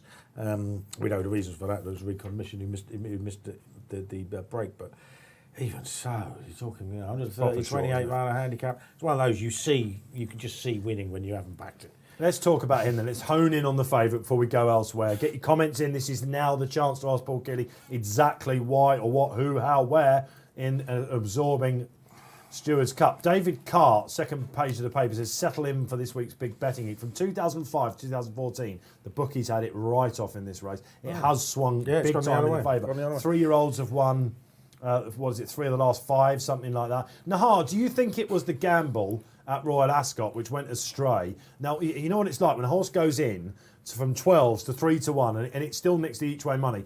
Is there anyone you know who doesn't back it next time to try and get on it? Do you know what I mean? Therefore, it becomes a positive, very public gamble type horse. But this is scary. Well, yeah, it's become a bit of a public horse now because it did have that gamble. It did win very easily last time. He's gone up £7 for that. It's probably fair on the distance with the distance he won by. When you look at it, I mean, I can't think of many people more shrewd than William Haggis when it comes to, winning big handicaps, laying horses out. Yeah. And this course could have walked into this race off a mark of 94. Haggis won this, of course, in 2030 with Rex Imperator. Do you remember? Yeah, absolutely. Also went to Approve a few years ago as well, didn't he? Approve, yeah, of course. Two of the last yes, 12, he did. I think he's Yeah. won. Yes, he did, absolutely. Yeah. So, you know, I mean, he's won loads of big handicaps in his time, and he knows how to lay a horse out. He's just, you know, is he that confident that he let the horse hose up? Because he could have walked into this race off a mark of 94, you know, he got in easy. They've minded him with the ground as well. He likes it rattling, doesn't he? So he's got everything He's got everything he wants, and, you know, he's run over 7 furlongs, so he gets further, which is always a massive plus. Tom Marquand, leading races. jockey at the meeting, still leading on. jockey at the meeting, full of confidence, drawn in the middle, which might be the right place. It's all there. It's all there. Except the price. Yeah. I mean, do you want to bet a 3-1 shot? I couldn't be with him now. Listen, I've gone for the second against him. Silent Echo gets an £8 swing. Look in your members club. Click on the race. Have a look at Nahar last time. Tell me how if Nahar is the absolute strong favourite in this, how Silent Echo isn't worth a little bit as well. He was 7th in the race last year. Off a pound higher mark, nothing went right. If he gets some cover, Harry Bentley, he's on a hat trick. Yeah, I'm telling you, at 28-1, there's value to be had there. Neil Hubbard, let's go back to the market and your play, please. Yeah, so it's an interesting race with regards. There's almost 2 questions here.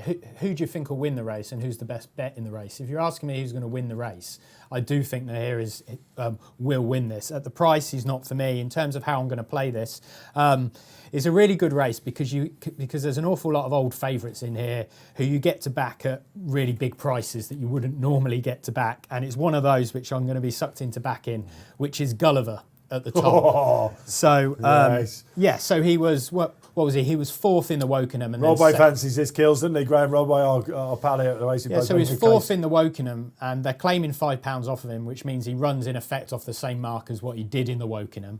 And then he followed that up in Ireland by finishing runner-up when he was actually beaten at 1.01 in running on Betfair, so the basement price.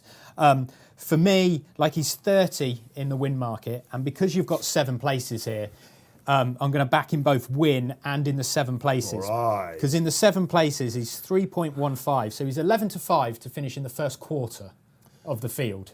I think that's well within his compass. So I'm going to take my £50 and have 40 on the place and 10 on the win. So I'm going to have the £40 at 3.15 on him to finish in the first 7, and then go across to the win market, and you'll see that he's 30 in the win market, which is 29-1. I'm going to have my £10 on him there. So it's more favouring the place market over the win market, which you can do on the exchange. I just think he's rock solid in these big handicaps, and everybody's going to need a bit of luck in this. He's no different. But at least we know he's sort of like been there and done it in these big fields before. And he's probably one that you can, and this will be the kiss of death, but I'm looking at it that he's one who you can probably hang your hat on to run his race at least. Not totally sure David O'Mara's got this on his CV, has he? I don't think he has yet. No. It's one of those outsiders that you look into and you think, oh, look, that's a big price. I've got a couple as well. A dark shot.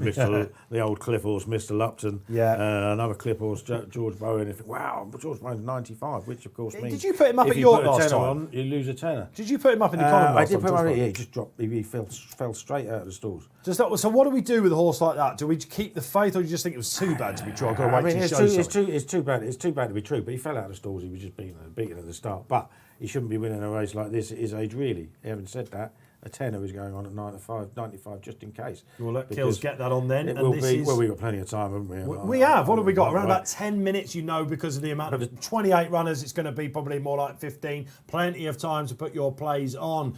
Stewards Cup time. We're looking forward to this all week. We're going to go absolutely crazy in the studio here. Let us know where you are. Let us know where you're going in the Stewards Cup. We've got a couple more races. One more from Newmarket, and then we finish at the 4:10. Frizzy Red then. Good to have you, Red. Atlanta's Boy, 18-1 each way, folks. Yes, pace angle on the far side, Kealy. Yeah, on the far side. Well, I'm hoping it will give me a bit of a lead and make it strong that side. And then, but if you're on Miras, you're really hoping that, aren't you? Or well, are yeah, exactly. you? Well, you want them taken on. You want to take one because Miras can go for the front as well. So if they get into a battle, it lessens the chances of the ones you want. If they don't get, if they go a reasonable pace without overdoing it, then they're in the right place to be, aren't they? Atlanta Boy then. Atlanta's Boy, Neil, just quickly on the market again, around about solid 19s. And Miras as well, he came in again. He looks like he's been, certainly I was expecting him to come in and give Nahar a bit of warmth, but not the case. Yeah, Atalanta's Boy is 21 in the win market and Miras 8.4.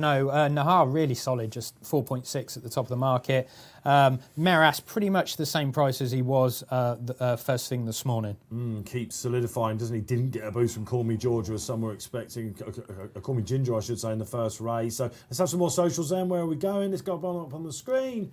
Daniel Mann, good to have you back. Daniel Swindler, 12-1. Swindler again. A lot of chat about this morning on our feature show. 12-1 to run, is he? He's well named for me now, isn't he? Exactly. In fact, if there's going to be a delay, it's going to be because of Swindler. He hates going down the start. Yeah, you could get your money back.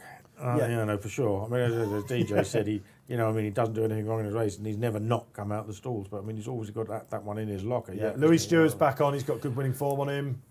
Yeah, he's a decent enough horse. But I always think of him an Ascot horse. I know he's 1 from 1 there, but a horse that likes to take his time and get rolling. I tell you what, I didn't think he particularly liked Newmarket. Interesting. Either side, because I think he was 5th either side of his wins last year. It was really short price on his return. He was 5th on his return now. I didn't think he liked Newmarket. If he doesn't like Newmarket, then I don't think he's probably going to like Goodwood. He's drawn in 23, so Louis Stewart's going to have to take his time patiently on the board there. Okay, let's get another one in. Where are we going? Social questions. Nick Palfrey, good to have you back, Nick. Angel Alexander, 40-1, 7 places. Neil Hubbard was talking that up. You gave a mention to Angel Alexander earlier on then, Paul Kealy. We've got some... He was the Air Gold Cup winner, wasn't We've got some big handicap winners that are prices they've got no chance at all, haven't we? And, he's one of them. Obviously, he hasn't recaptured his form, but he has won an Air Gold Cup. We've got the first 2 in the Wokingham only last month. Hay Jonesy and Summergan, they're both 30. 30 Hay Jonesy, 29 Summergan. I mean, they're big prices for horses that have got stacks of quality handicap form. Yeah. Is this race that much better than the Wokingham? They always thought it was better on a bit of juice, but you remember the Air Gold Cup, it was drying on the foot, wasn't it? Absolutely, yeah. First time buys are on Saturday. And Nick, not without a shout, says Paul Kealy. What else we got coming on? Another social on the screen. Ricky R. Cheers, Ricky, for coming on board. Do I dare to dream that Silent Echo can complete a massive treble? I'm really hoping so. I'll remind you of the case for that chap. 4th last time out behind the Heart. Didn't get the best of runs. Probably the moral second, I thought, in that. He gets an £8 swing. More to the point, he's been to this race unlucky 7th in the... I say unlucky. It was one of those runs last year, lads, where he left something on the table, So look, Silent Echo, I think 28. Well, another one in this who ran really well last year. Open Wide is a big price in this as well. He's one of those horses, Open Wide. He absolutely loves Windsor, and he ran deplorably there. 19 days ago. I was really disappointed. He's usually never out of the frame at Windsor.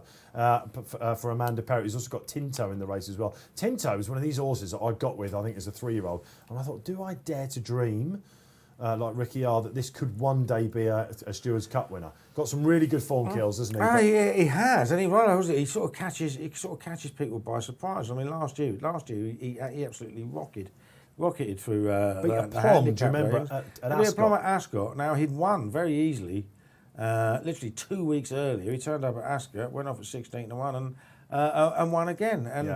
And then he was second to Judicial in a Lingfield listed race in November. Ran a couple of below par things, below par runs afterwards, but then he turns up at 40-1 first time out this season and wins again. And he's down from Group 3 company, so he's class down from angle. Group 3 company. He did not run very well at Newbury last week. You have to say that. That was a weird old race, though, wasn't it? Because Summergan was in the race as well. Bruce Millington's favourite sprinter. He may not have. Summergan just may not. Have been able to cope with the change from these. Bury him deep in behind. In these big fields to go into a group race where he disappointed me that day. He put cheap pieces on for the first time. He is the top. That's right. Yeah, that's right. Yeah. So, but Tab D, the run behind Tab D for Tinto was too bad to be true. I don't know what to make of him for this race now. Afterwards, though, Junior's got a really bad record in this. I hate to bring this up, Richard, but it's Richard Fahey. He's a Toro Strike. Do you remember? Absolutely took apart the race on the Wednesday, the final handicap with Oisin Murphy's winner on the week. He's got Mr. Lupton here as well. For some reason, is it Growl that must have hit the frame? That's the one. We're all growling about Growl. Rolling our eyes at that absolutely one, smashed that one, yeah.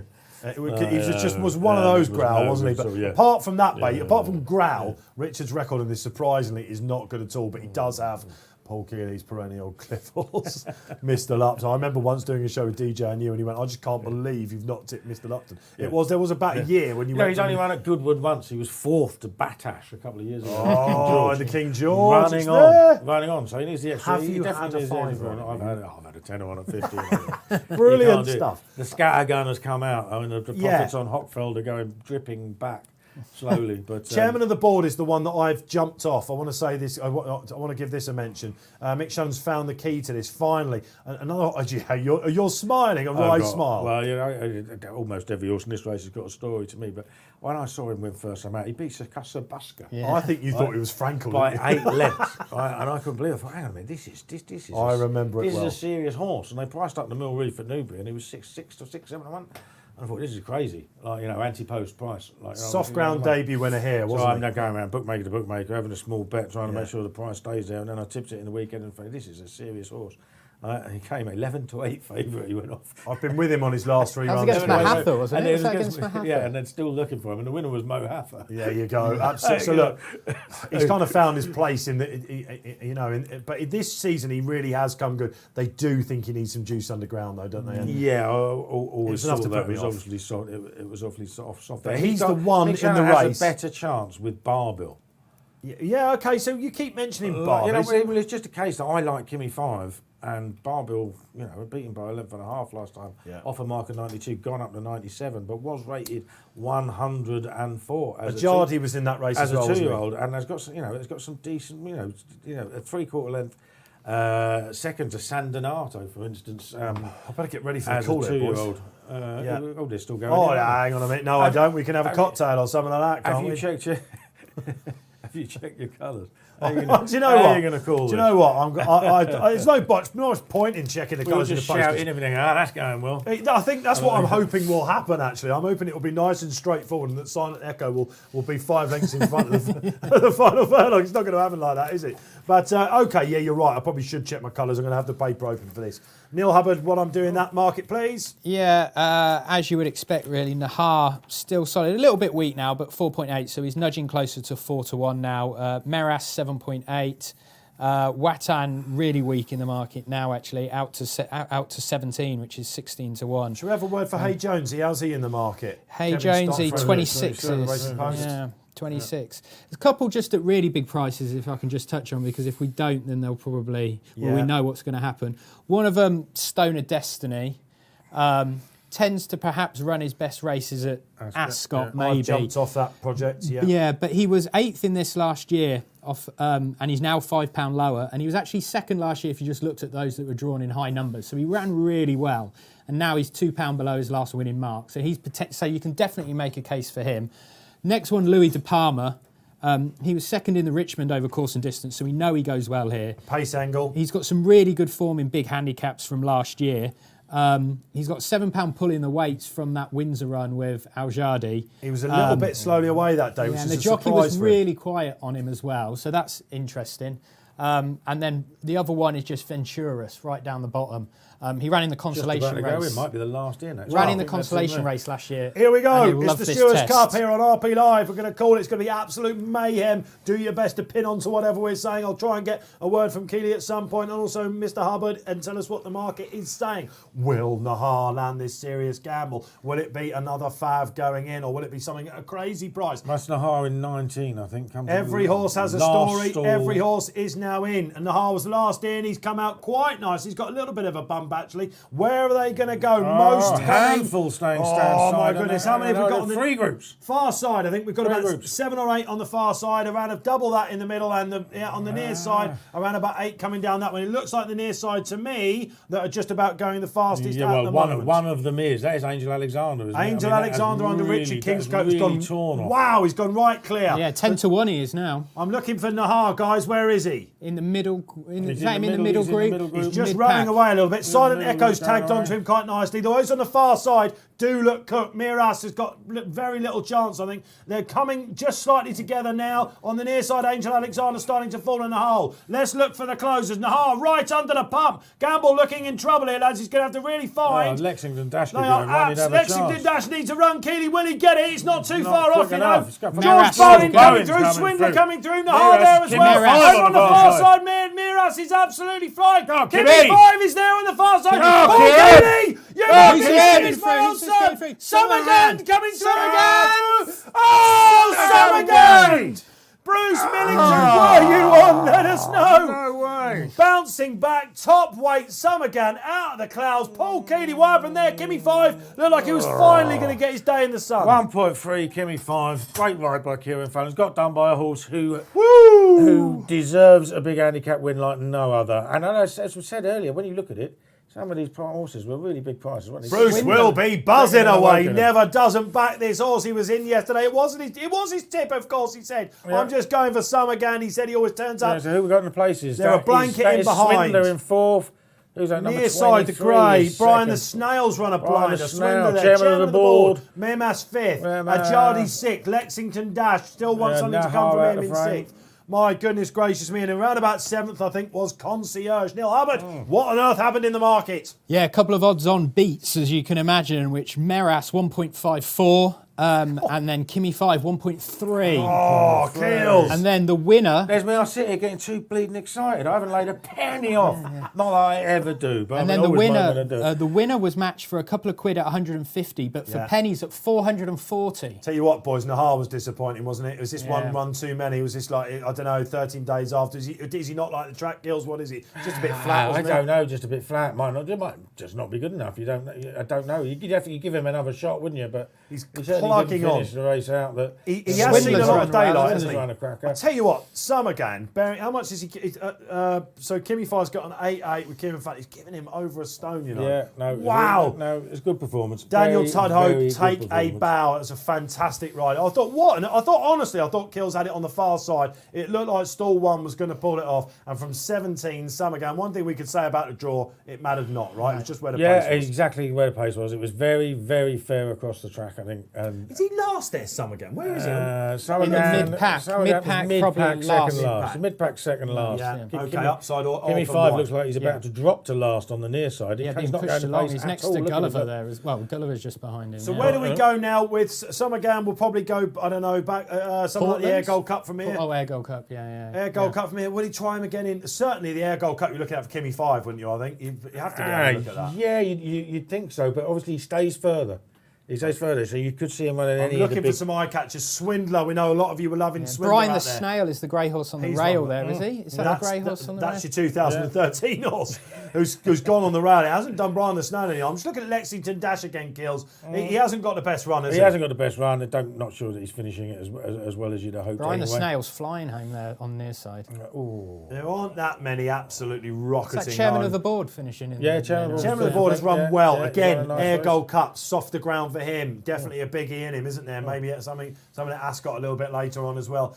Silent Echo has run up to his form with Nahar basically, and Watan as well. Where did you go? Did you manage to go with Bruce? Yesterday he said, look, I don't know, I'm just going to keep it simple. Go with my old friend Summergan. You remember he just got touched on. Well, I mean, one Cliff horse for me has just been beaten by another. I back one and not the one who won. He does massively deserve this, doesn't he? Absolutely, yeah. Don't begrudge him at all. He's a lovely horse. He just keeps running well in these big handicaps. First time cheap pieces, a nice angle. Always deserved them. Whether he's just been a little bit unlucky not to get there in the past. I don't think he ever does.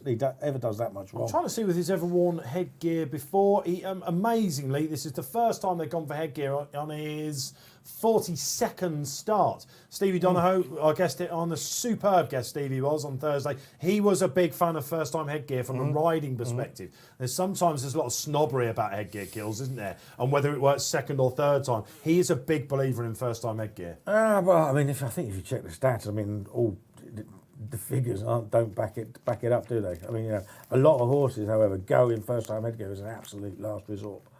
And there are trainers who have decent record, decent strike rates.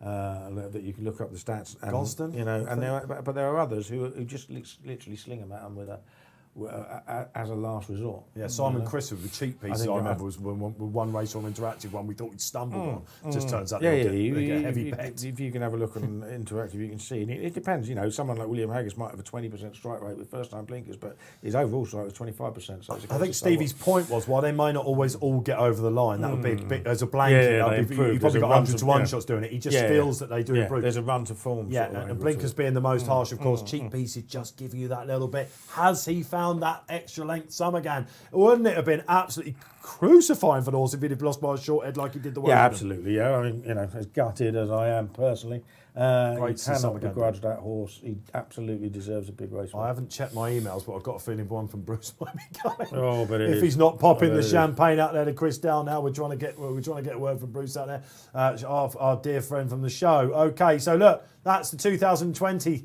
Stewards Cup done. It was chaos in here, wasn't it? Absolutely, but that's what we love here. Absolutely fantastic. I don't think I've ever called a race like that, and I apologise for the call.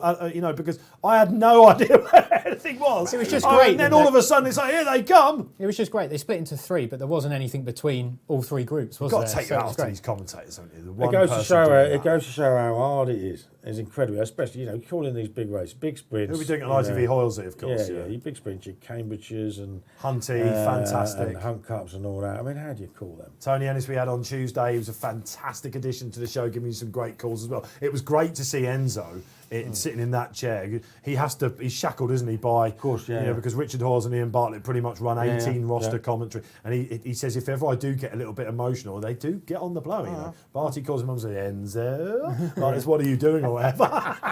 And he's like, God, it's Barty on the phone. But Enzo he is a big punter, he loves it. He's got a massive opinion. And it was great to see him. You watch back the highlights on Tuesday, his face was going all over the place. But he was giving us a nice call. It's such a hard job, and it really. We've got. I mean, the Aussies like to think they're the best in the world, funnily enough, at commentating. But I think we've probably got the. We've got some very, very good ones. No, who's your favourite? Come on, Simon Holt. Oh God, Mark Johnson. I would say I do like Richard Hawes actually. I mean, he's good. He's definitely podium material.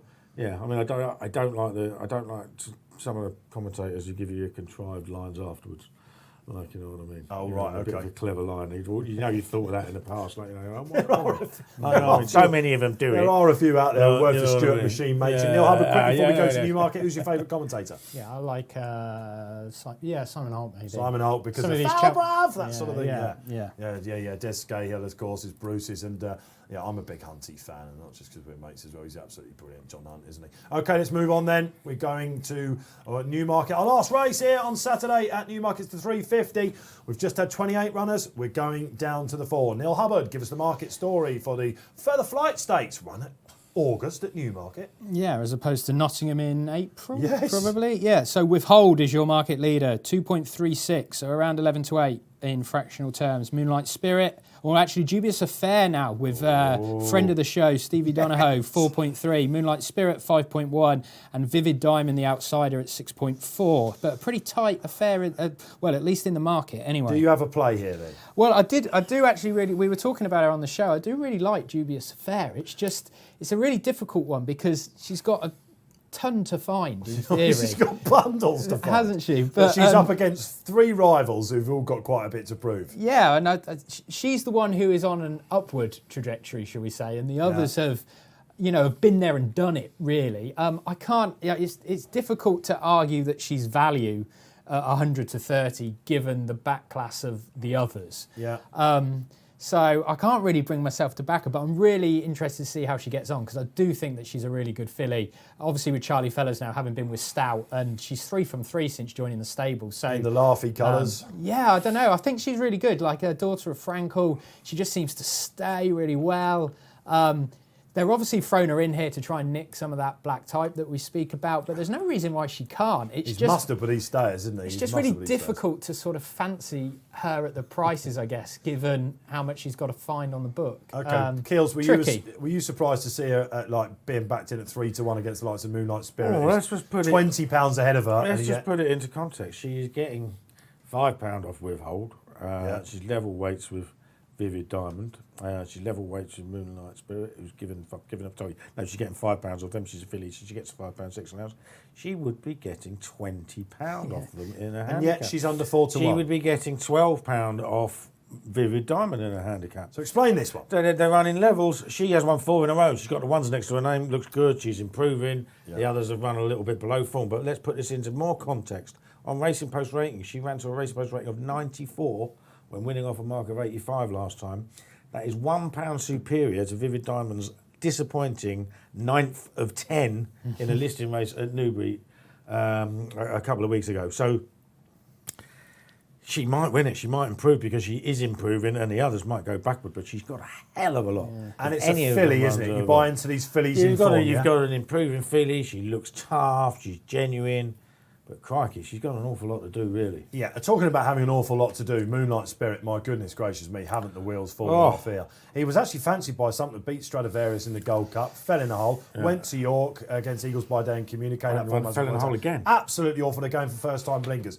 Ground against him, he was the one that I just couldn't possibly be with. It wouldn't be at all surprised if he bounced back, but my God, that's a bouncing ball. The one I did expect to bounce back was Withhold. I think he might have had, not excuses on his last cup. He was a bit disappointing in the Northumberland Plate, albeit at Newcastle in a funny run race. And then he ran in the Gold Cup, and then he went to Sandown last time, and he was well enough placed. He didn't find that much, but this is easier than that dashing. I actually wrote for Withhold. He's been better than Moonlight Spirit this year, but that's a low bar, which pretty much sums it up, doesn't it? One man that knows about low bars at the moment. Yeah, how's the absolutely.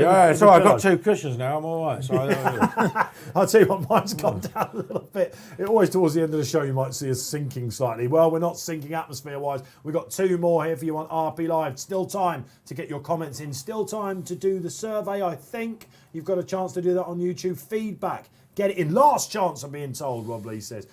They're monitoring that. We will pick the winner soon out of that Amazon gift voucher, 50 quid, not to be sniffed at all. No time to talk about what we've had delivered during coronavirus. I'm hoping that Withhold delivers this for me. I think 5-4 is it's not a price I want to play pre-race now, Hubbard. Because I think Moonlight Spirit will be sent to the front again. I think Vivid Diamond will be up there, and I think Oisin Murphy will take a nice little pull. We actually have Withhold at the top of the market now, and the other 3 are pretty much joint second favourites. You've got Moonlight Spirit 5, Dubious Affair 5.1, Vivid Diamond 5.2. Yeah. So the market can't split them. I mean, I'll scream Stevie Donahoe here for you, Stevie. Yeah, I'd love it for her to win. But yeah, for reasons that Stevie was sat with us. If you didn't see it here on RP Live, you missed an absolute treat. He will be back. He gives us great I've had a analysis. couple of quid on Vivid Diamond. Yeah, so you've got to come back to that Emberhar form, right? You've got to come back, yeah. I mean, she's got some decent form in her book. I mean, she wasn't beaten that far by Universal Order and at Newmarket last time. She has only beaten 1 horse 2 years, but again, she ran a RPR 97 when 4 for 4 at Universal Order, only beaten 4 lengths. That's higher than what Dubious Affair was run. She needs to come back, but she was rated 106 last season. She was third to Emberhar at Doncaster in the Park Hill Stakes Group 2. So she's got that form. If she comes back, you know what Mark Johnson horses are like. They go in and out. She has the form. She has the form to be right up there. Because that newbie race was behind Cabaletta, which didn't do anything wrong against Ebnihar. Yeah, the car we ran all right. Yeah, but I mean, she obviously hasn't won. But she actually travelled well and then just dropped out. So I don't know why that is. She travelled nicely for a fair way. Maybe she just wants a bit further down. It sums up what sort of a race it is that she's 4-1, doesn't it? I think. Dubious Affair, Neil, looks like she's on the slide slightly to my eyes. Yeah, out to 5, which, mind you, but still third favourite, should we say, behind, ahead of Vivid Diamond in the market. Withhold, pretty solid. Well, I mean, Withhold's 2.36, so 11 to 8, and that is quite a bit short than what he was this morning. He was around 2.6 this morning.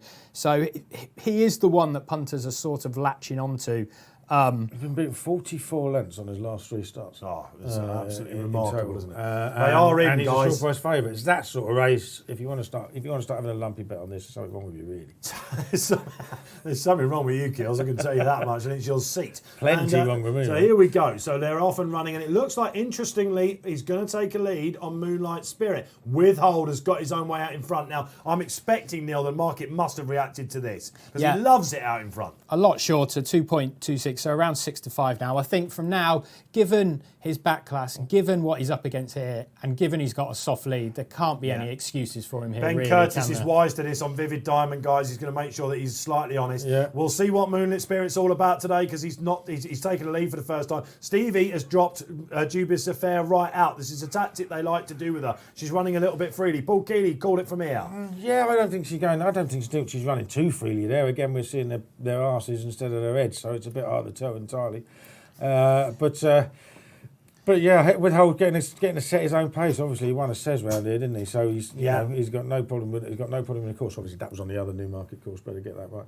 But yeah, I mean, Probably on the same course at this point really in time. say it possibly. It's at the same course, a different track. Well, until they exactly. turn. It is absolutely. It is like Area 51. Okay, so they're turning now. Yeah, turning in same order. I mean, they've still got a mile and a bit to run, haven't they? So they haven't even turned the final corner yet, have they? Yeah. So listen, is he being pestered up front? If you're playing in running point, you don't want him to be taken on. I don't want to be sitting as far behind as Dubious Affair is. I don't think she's actually going that well. Yeah, she's just running chivvy. I'm sure she did this when winning last time. She came from nowhere. Still trading the second favourite, so obviously in running punters know more. Yeah, with hold now odds on 5 to 6. Vivid Diamond comes off the bend. Moonlight Spirit. William Buick asking this to get closer. Will the blinkers perk him up? He's having a say. He's coming back into it slightly with hold. What will he find? I think Vivid Diamond's gone to the front. Paul? I think she has. Yeah, I think she's going okay as well. Now the camera. I think with hold is a very hard horse to call about how well he's going, because sometimes he just does fall in a hold. Moonlight Spirit. Now, Moonlight's done. Dubious is done. He's not looking sure, at it at all. I'll tell you what, Vivid's going all right. What price do I have at Vivid Diamond? Yeah, 2.84, 2.9. Yeah, she's going. Withhold. This will be the big moment for Withhold. This is his race to lose. Odds on Withhold. Odds on Withhold. Come back onto the bridle. 3 furlongs to run then in the further flight stakes. Moonlight Spirit does not want to be doing this, but William Buick is getting stuck in, and they're not really going away from him up front, so he has got a chance. Here comes Dubious Affair. Stevie Donohoe. Not out of this at all. She picks up real late. She's going to want it more than the other. Will he get a run, Stevie? Closes the door with Here hold. she comes. She's staying on. Here she comes. Odds on. She's odds on. She's got odds on. Stevie Donohoe. Could this be the listed winner for Stevie? My goodness, Withhold is not going to go down without a fight. It's Dubious Affair. She's got loads to find, but she's absolutely thriving at the minute. Will they be thinking good Melbourne Cup for this? Oh, she's just going to come up short. Withhold has come back, outstayed her. A glorious run in second for Stevie Donohoe. Vivid Diamond fell in the hole. Moonlight Spirit back to the drawing board. Really interesting race. Only 4 runners, and I'm just going to check, but I think 3 of them traded odds on. I think so. Dubious Affair was 1.26. Vivid Diamond, or 2.04, sorry. Moonlight Spirit, 2.3. And Withhold hit a high of 4.7. So I think that was quite a good call from you there, Dave. As well, there's a job for you in commentating. If there's only 4 of us. The problem is, Keels. What I'd love to maybe I wouldn't love. See, to this do is it your at all. greyhound. I'd last This is your 2 greyhound races on a card. This is your greyhound. I used to call greyhounds. We were talking about it on the show. I wasn't that good at it actually. Clive Lawrence, the guy, and the producers from the greyhound at the Racing Post will attest to that. But I wouldn't last more than 2 races because I shout. Yeah, that's the problem. I get too excited. Your voice is gone, isn't it? Yeah. Exactly, and I'm an emotional guy. I tend not to do the in-running punting. I must have called the winner there about. Well, I mean, everything traded at odds on. Moonlight Spirit, Paul. What do we do? This I'm like you. That's exactly what I was terrible when in-running punting came along. I found out that I was awful at it because I was too emotional. Started watching the race instead of seeing what was actually happening in the market at the same time. Yeah. So it's not for everybody. You know what I mean? I put a few keep bets in now and again on the in-running side, but I don't sit there and bet in-running because I get emotional. Breaking, guys. This is unheralded here on Racing Post Live. You guys won't be able to hear him, but believe it or not, ex-editor Racing Post, Bruce Millington, are you out there? Yes. Hello. Bruce! How are you? You're there! Summergan, die! Oh, you finally. He's on the blower here. No, we haven't got John, old Jersey John. We've got Bruce. We're having phone-ins. Bruce, were you with him? You finally realised he was running, have you? I just heard the commentary, and I think we got to about 5 yards out, and you gave him a mention. Unlike in the Wokenham, where I called him about halfway, and you were like, where is he? I tell you what, mate, I don't envy calling that whatsoever. Rob Lee's coming in, so hopefully the guys can hear him now as well. Yeah, putting in earpieces as well. We'll get to you guys' earpieces. Bruce, you said you were going to open your bifold doors when we saw you. We had a brief drink last night. You sitting out in the garden enjoying the show? I'm back inside at the moment because I don't want the neighbours to get annoyed by me crowing about my winner at the massive prize. But it was brilliant. It was great. Well, wasn't it absolutely I can't believe fantastic. you guys weren't on. We weren't on. I think. I mean, can you hear him, Keels? You heard me. Yeah, I can hear you, Bruce. Well done, mate. Another one through gritted teeth. You've done me again. How's his debut on the show gone, Bruce? How's his debut on the show gone? Has it just been absolutely madness, or has he kind of brought it back? It's taken so long for him to find his calling as a race commentator, hasn't it? I mean, it was outstanding. Well, you need to come back in, man. You need to come back in because this is. And crazy. it was also it was nice of him to get off the phone to John a couple of times and just contribute to the show. I appreciate that. Listen, it's a project you've been with all along, Bruce. You tipped him on the show yesterday. I don't know what the SP was. I didn't even see it. What was it? Something in 20s on it. It was 22 to 1. I took 16s with a bookmaker that doesn't give me best odds guarantee, but I don't mind. I love the horse. It was a brilliant result. And I tell you what, lads, I'm very jealous. I'd love to be with you. It's looked an absolute scream today. Kills you being a star. It's been really good. Happy days. Listen, when social guidelines allow it, we'll have the 4 of us in it. It'll be absolutely fantastic. Bruce, we'll let you get back to your Cristal or whatever it is you're going to open now. Lisa's popping corks. It's been a great week for you, Bruce, isn't it? Like, in all seriousness, glorious Goodwood. It has been glorious, hasn't it? Give us a line on the week before you tail off. I think it's been fantastic racing. The betting's gone brilliantly. I just wish there'd been people there to see it. Hopefully next year we can get back and we can enjoy glorious Goodwood properly. But well played, lads. You've been superb. 5 days in the studio. I've loved watching it. Well played. Happy days. He's off then, guys. Good stuff. What up, Bruce? Cheers, Bruce. Cheers, We'll speak Bruce. after the show. Sam again. Aye, aye. Bruce Millington there, ex-editor of the Racing Post. We had a phone in. Unbelievable. Wasn't just Jersey John. We managed to get Bruce as well. Well done, guys, in the studio, because we know everyone would have loved to have heard from Bruce. Fantastic stuff. He's back inside because he was probably screaming the garden down there. He can get back outside and have a nice one. Okay, we've got one more race to come here on RP Live. Wow, what a week it has been. Have you been absolutely loving it? We'll give you the winner of the survey any moment, I would imagine, as well. Thank you very much for filling that out on YouTube. We'll take all your feedback. The guys behind the scenes will process it all, and we'll see what changes we can make. Okay, we've got the winner. Are you ready? Do we have a drum roll here? Anyone any good at drum rolls? Or No, awful. Well, we will hold that. I can't do a drum roll as well. Okay, here it is. Okay, so who have we got? Daniel Kent. Aye, Daniel. £50 Amazon voucher. The winner on its way to you. I'm assuming you gave all your details on that. The boys in the studio. Daniel Kent, thank you for your feedback throughout the week. Thanks everyone else for filling in the survey as well. That'll be back, no doubt. E-Ball Week, your chance to win 50 quid from Amazon. Thanks to them for donating a voucher as well. Winners all over the place. Still got some more times for a couple more socials as well. We've got the 410 coming up at Goodwood. It is a nursery. We better get onto that, guys, I guess, because it's a very... it's not a nursery. It's not a nursery, is it? Not a nursery. I'm absolutely losing my mind. Is there a nursery? There isn't. It's the 3-year-old handicap over 7 furlongs. And we have got another hot pot here. We've seen Qatar go in. We've seen Withhold go in. We're on a 3-way favourite here. Nahar, very disappointing in the Stewards Cup for those of you that took the lump there. Or are you going to try and get it back on this supposed good thing from Sir Michael Stout and Ryan Moore? Neil Hubbard, how's this one held its position in the market? Yeah, 2.5, which is 6-4 in fractional terms. So 2.5 favourite, King Ragnar 6, Master Snowden is 7, Tomfra is 9, Corvair 14.5, Homespin 16, Fleet and Spirit 30, and Manigordo is 38. A word for you, Neil Hubbard, because it's been a long week for you. You've done extremely well all day. You've been parked up in a hotel. He's been having to get takeout every night. Sounds awful, Kills, doesn't it? Sounds like absolute bliss. But I'd imagine, I said earlier on, it'd be all right if there's anybody else around, wouldn't it? You know, he's in an empty hotel. Dangerous for you and me, empty wouldn't it? town. Neil's actually, we won't go into it, but you're in the heart. Are you midway through a sober year, aren't you? I'm about 40 weeks. I mean, Keel's in is without just having a hearing drink. white noise now. I know, the look on Keel's face here is unbelievable, yeah. Yeah. So, I mean, that's by choice, is it? There's no medical reason or anything like that. No. You just Just thought, well, yeah, it has. medically insane. I didn't actually start out by thinking I would go. It's impressive year stuff. without drink. But, And what else? What else has been impressive, Neil? You've been punting brilliantly. You've been guiding people for the exchange. All your news and views. We know people love it. You're getting a real following on the show. How is the kitty looking this week? Give yourself a pat on the back. Yeah, it's not too bad. So what are we? We are. Let me just check. So it was about 400. It was around £400 up at the start of the show. And what did we have? We had that match bet that won, didn't we? Yeah. Yeah, we're a little bit down today, but overall, yeah, about 380, £390 up For the week. racing welfare. Can we try and win a little bit back? Then? Yeah, we need to, don't we? I've got my angle here with the. Go on then, Kills, take it away. You know, Society Lion, absolutely correct favourite.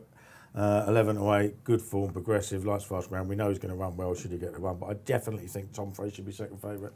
Should have won a race at Sandown 2 starts ago. Yeah. Got in a bit of trouble, as did the fourth in that race, Surf Dancer. Now Surf Dancer came out, won a York listed race next time. Tom Frey was just buried in the middle, nowhere to go in the Bunbury Cup next time. He's miles better than that. You're getting a clear run down the outside, hopefully, with Harry Bentley, who is, you know, he's actually on a fire. Goodwood 4-timer. Yeah. Or was, and he On the week he is. He's He's hat-trick today. No, he's had 4 winners at Goodwood already, so he's going for a 5th. So he's riding out of his skin.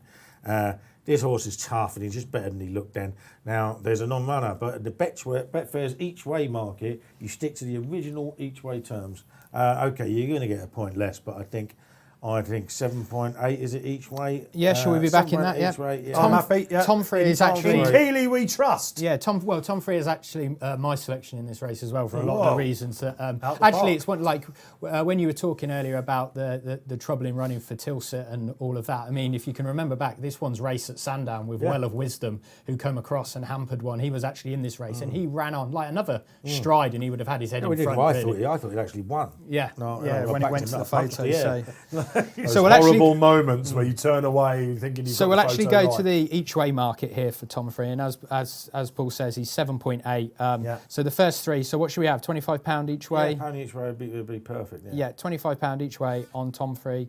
There. So it's just unmatched at the minute, but we'll just leave it there and wait for the market to match us. And there we are. So we are actually matched. So hopefully we'll go out in style with Tom Free winning this. Okay. Where are you playing, Dave? What was your view on it? I liked Cold Front. Oh, thanks yeah, for asking, the non-runner, Neil. yeah, And yeah. he's a non-runner in this, so I found myself by default going on Society Lion. Really, I haven't really. I don't remember seeing the run of Tom Frey too much, and he's a horse that I don't know what it is. I know he went on that roll.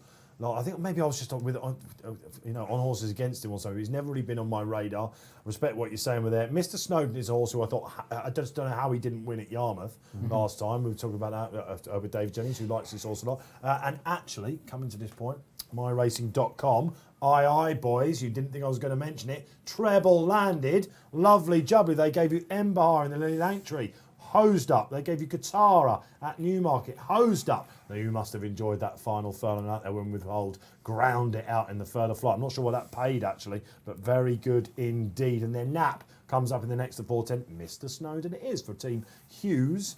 And who's on it, of course? Shane Kelly, of course. So Shane Kelly could have ridden at Newmarket. They had a winner there. Our first live race. What was that called? Cabar or something, wasn't it? Caravana. Carabar. Very That's good. the one, Thank you. Very confusing when you look back like that. So look, Mr. Snowden, I respect him. He's got stall too. I need to see him do it at the business end. I came down to Society Line, who of course was withdrawn for the start of the week because they weren't sure about the ground. We were chatting about this though, Neil, weren't we?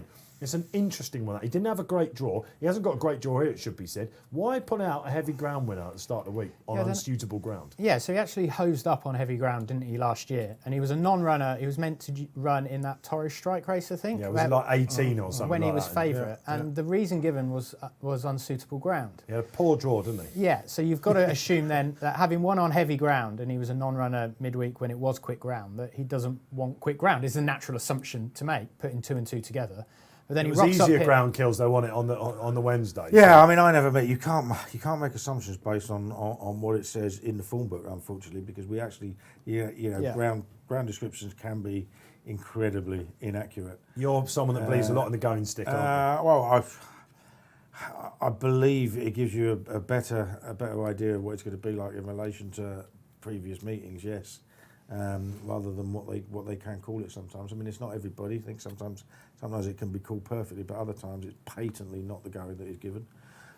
Which is then makes it an interesting angle, doesn't it? Yeah, of course it does. Yeah. And but because of the going that's given originally, that's what's stuck in the form book. I mean, even if let's say you got the first race at Ascot and the going's officially good to soft, and they break the course record, and they change the going after the first race. Yeah, so in the form book, that will be good to soft, even though it was good to firm. Yeah. And it just don't make any sense at all to do it that way. But that's what we have to live with.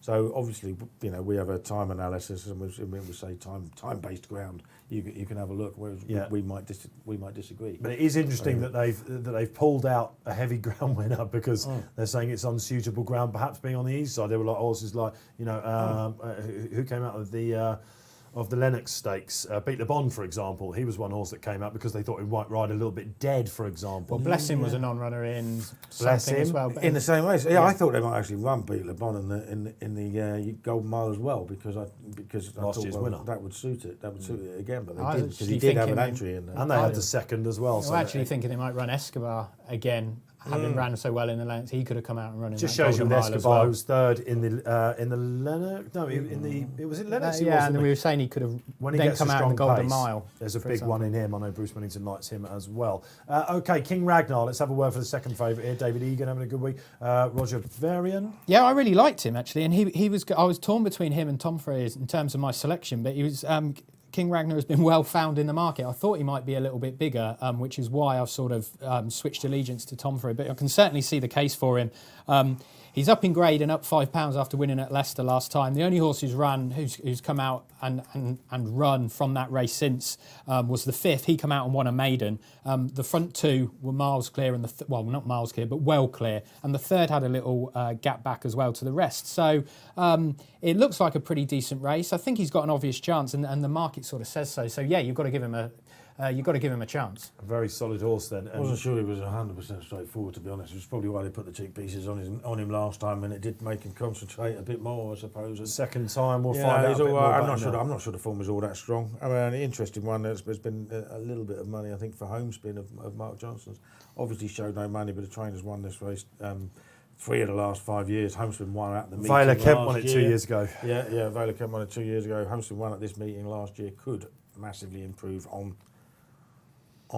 it's a bit of a leap of faith with him, isn't it? It's a 9th of 9. It's a typical, where did that come from run? But then when he won this race last year, he improved a full stone on what he'd done in his previous 3 outings. Yeah, he likes quick ground as well. He definitely likes. That was only his second one. Interesting angle. So it could be interesting. But I am, there's no denying whatsoever that Society Lion is the best, is the right price and the most likely winner.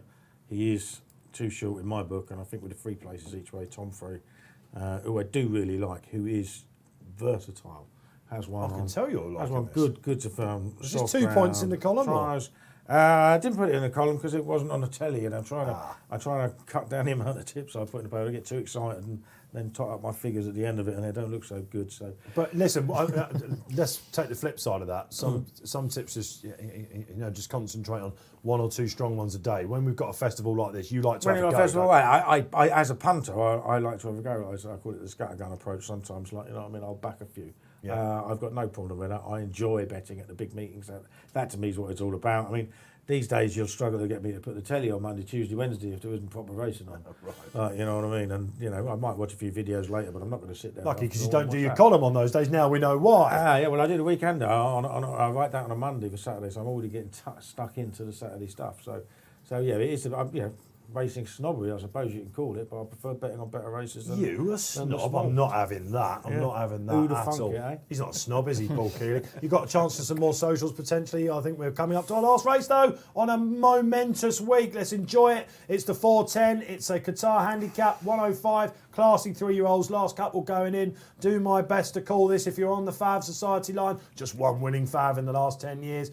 But Ryan Moore and Sir Michael Stout, he's obviously very, very well fancied. He's held his position extremely well. We're just waiting for Mr. Snowden, Shane Kelly and Richard Hughes to go in. The rest are all waiting patiently in a line. Pace here, guys. Who are expected to go on? And not wanting to turn around by the looks of it. Ooh.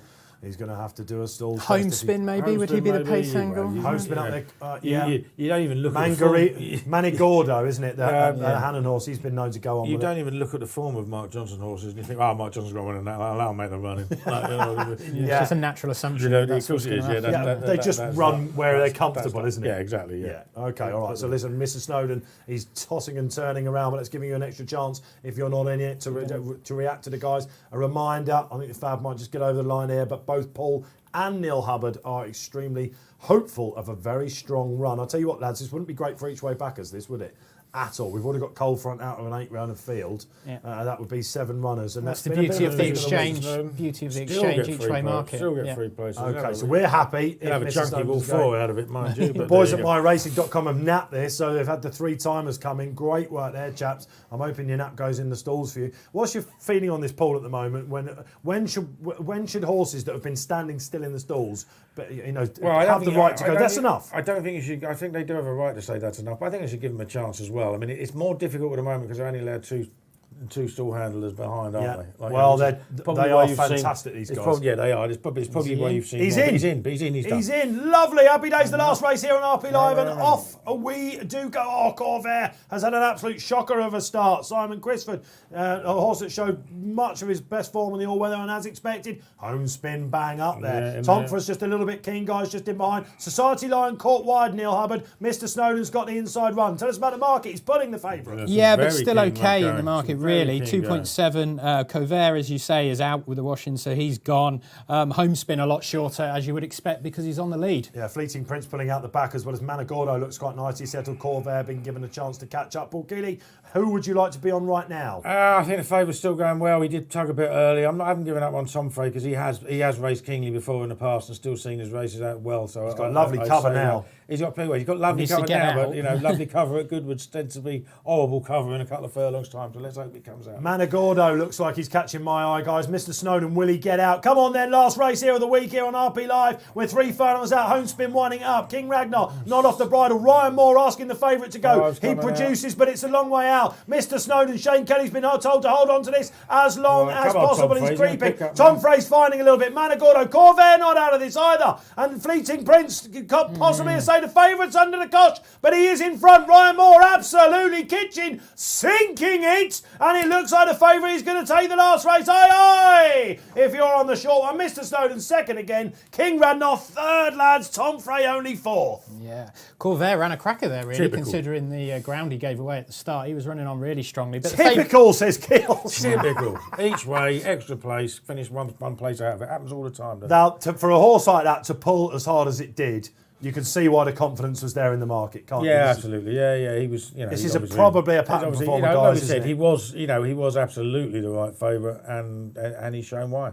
Kitchen sinking it. Ryan Moore again. Ryan's had a really good week, hasn't he? Shown absolutely everything there. He had a wide trip as well, didn't he? So you mark him up by a couple of things. Mr. Snowden, if you're on this, Shane Kelly is, at Yarmouth last time, he went really short in the run. He didn't look like he possibly lose. He somehow managed to throw it away. You could see he wanted to cover for as long as possible. He could be one for big field handicap skills, couldn't he?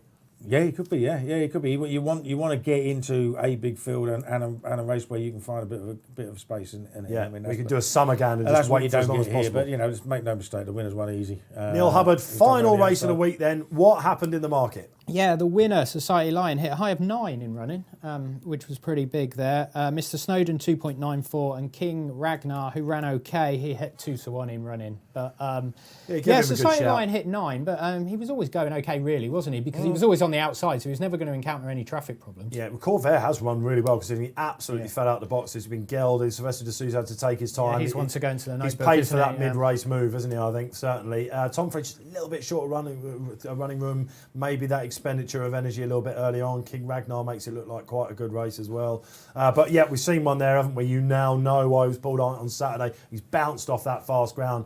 Listed Group 3 next, Kills. Yeah, he definitely every reason to think he's going to go up in class a little bit. Yeah. Yeah, so listen, there's still more racing to come at Goodwood. Really interesting maiden coming up. Titian, the favourite in that for William Haggis, looks like he's got a cracking chance. Hamdan's got another one in there as well for Marcus Dragoni. Guys, this is pretty much it then. Kills, how's it been? Come on. Yeah, that was good fun. Had a good shout. Had a couple of very good shouts, actually. Obviously, Kimmy 5 didn't quite bring it off, but Hockfeld won. Yeah, that was the II, wasn't it? So, yeah, you managed to get one of them in there, which is a bit of fun. You're feeling thirsty now? I'm going to sit here miserable and red-faced and angry, having done nothing, but I've actually had a winner, so that's okay. Gave it a little bit of a back later on. But we'll have you back for a Super Saturday going forward. Yeah, I'll go back. I'll come back. Yeah, it'll be a bit of fun. You can tell the people have loved it absolutely out there. My thanks to Tony Ellis, who was in on the Tuesday with myself and Neil Hubbard. Wednesday we had Yorkshire's finest, Ross Briley. Happy Yorkshire Day, Ross, if you're watching. Thursday, Stevie Donahue, absolutely superb. Bruce Millington yesterday, lots of laughs, and we got loads of winners from Bruce as well. Thanks to all our guests on the week. Neil Hubbard, fantastic work as ever. Show stalwart. Yeah, been good fun, hasn't it? Yeah, some cracking racing. We got the money for racing welfare, didn't we? That'll be transferred over around about 300 and something. Yeah, about 350 quid. We had the Cabaletta match bet today, so we finished with a winner. So that's been winners every day. Yeah. Okay, so good week. Yeah. Thank you, Neil. We'll have you back for E-Ball Week. Thanks to the guys in the studio as well, Dan, Elliot and Robbie. Thank you for watching. Keep getting your questions in for the panellists. That feedback we will listen. We'll be back for E-Ball Week. Enable, love, Gayeth. So much more to come. Goodwood, you've been glorious.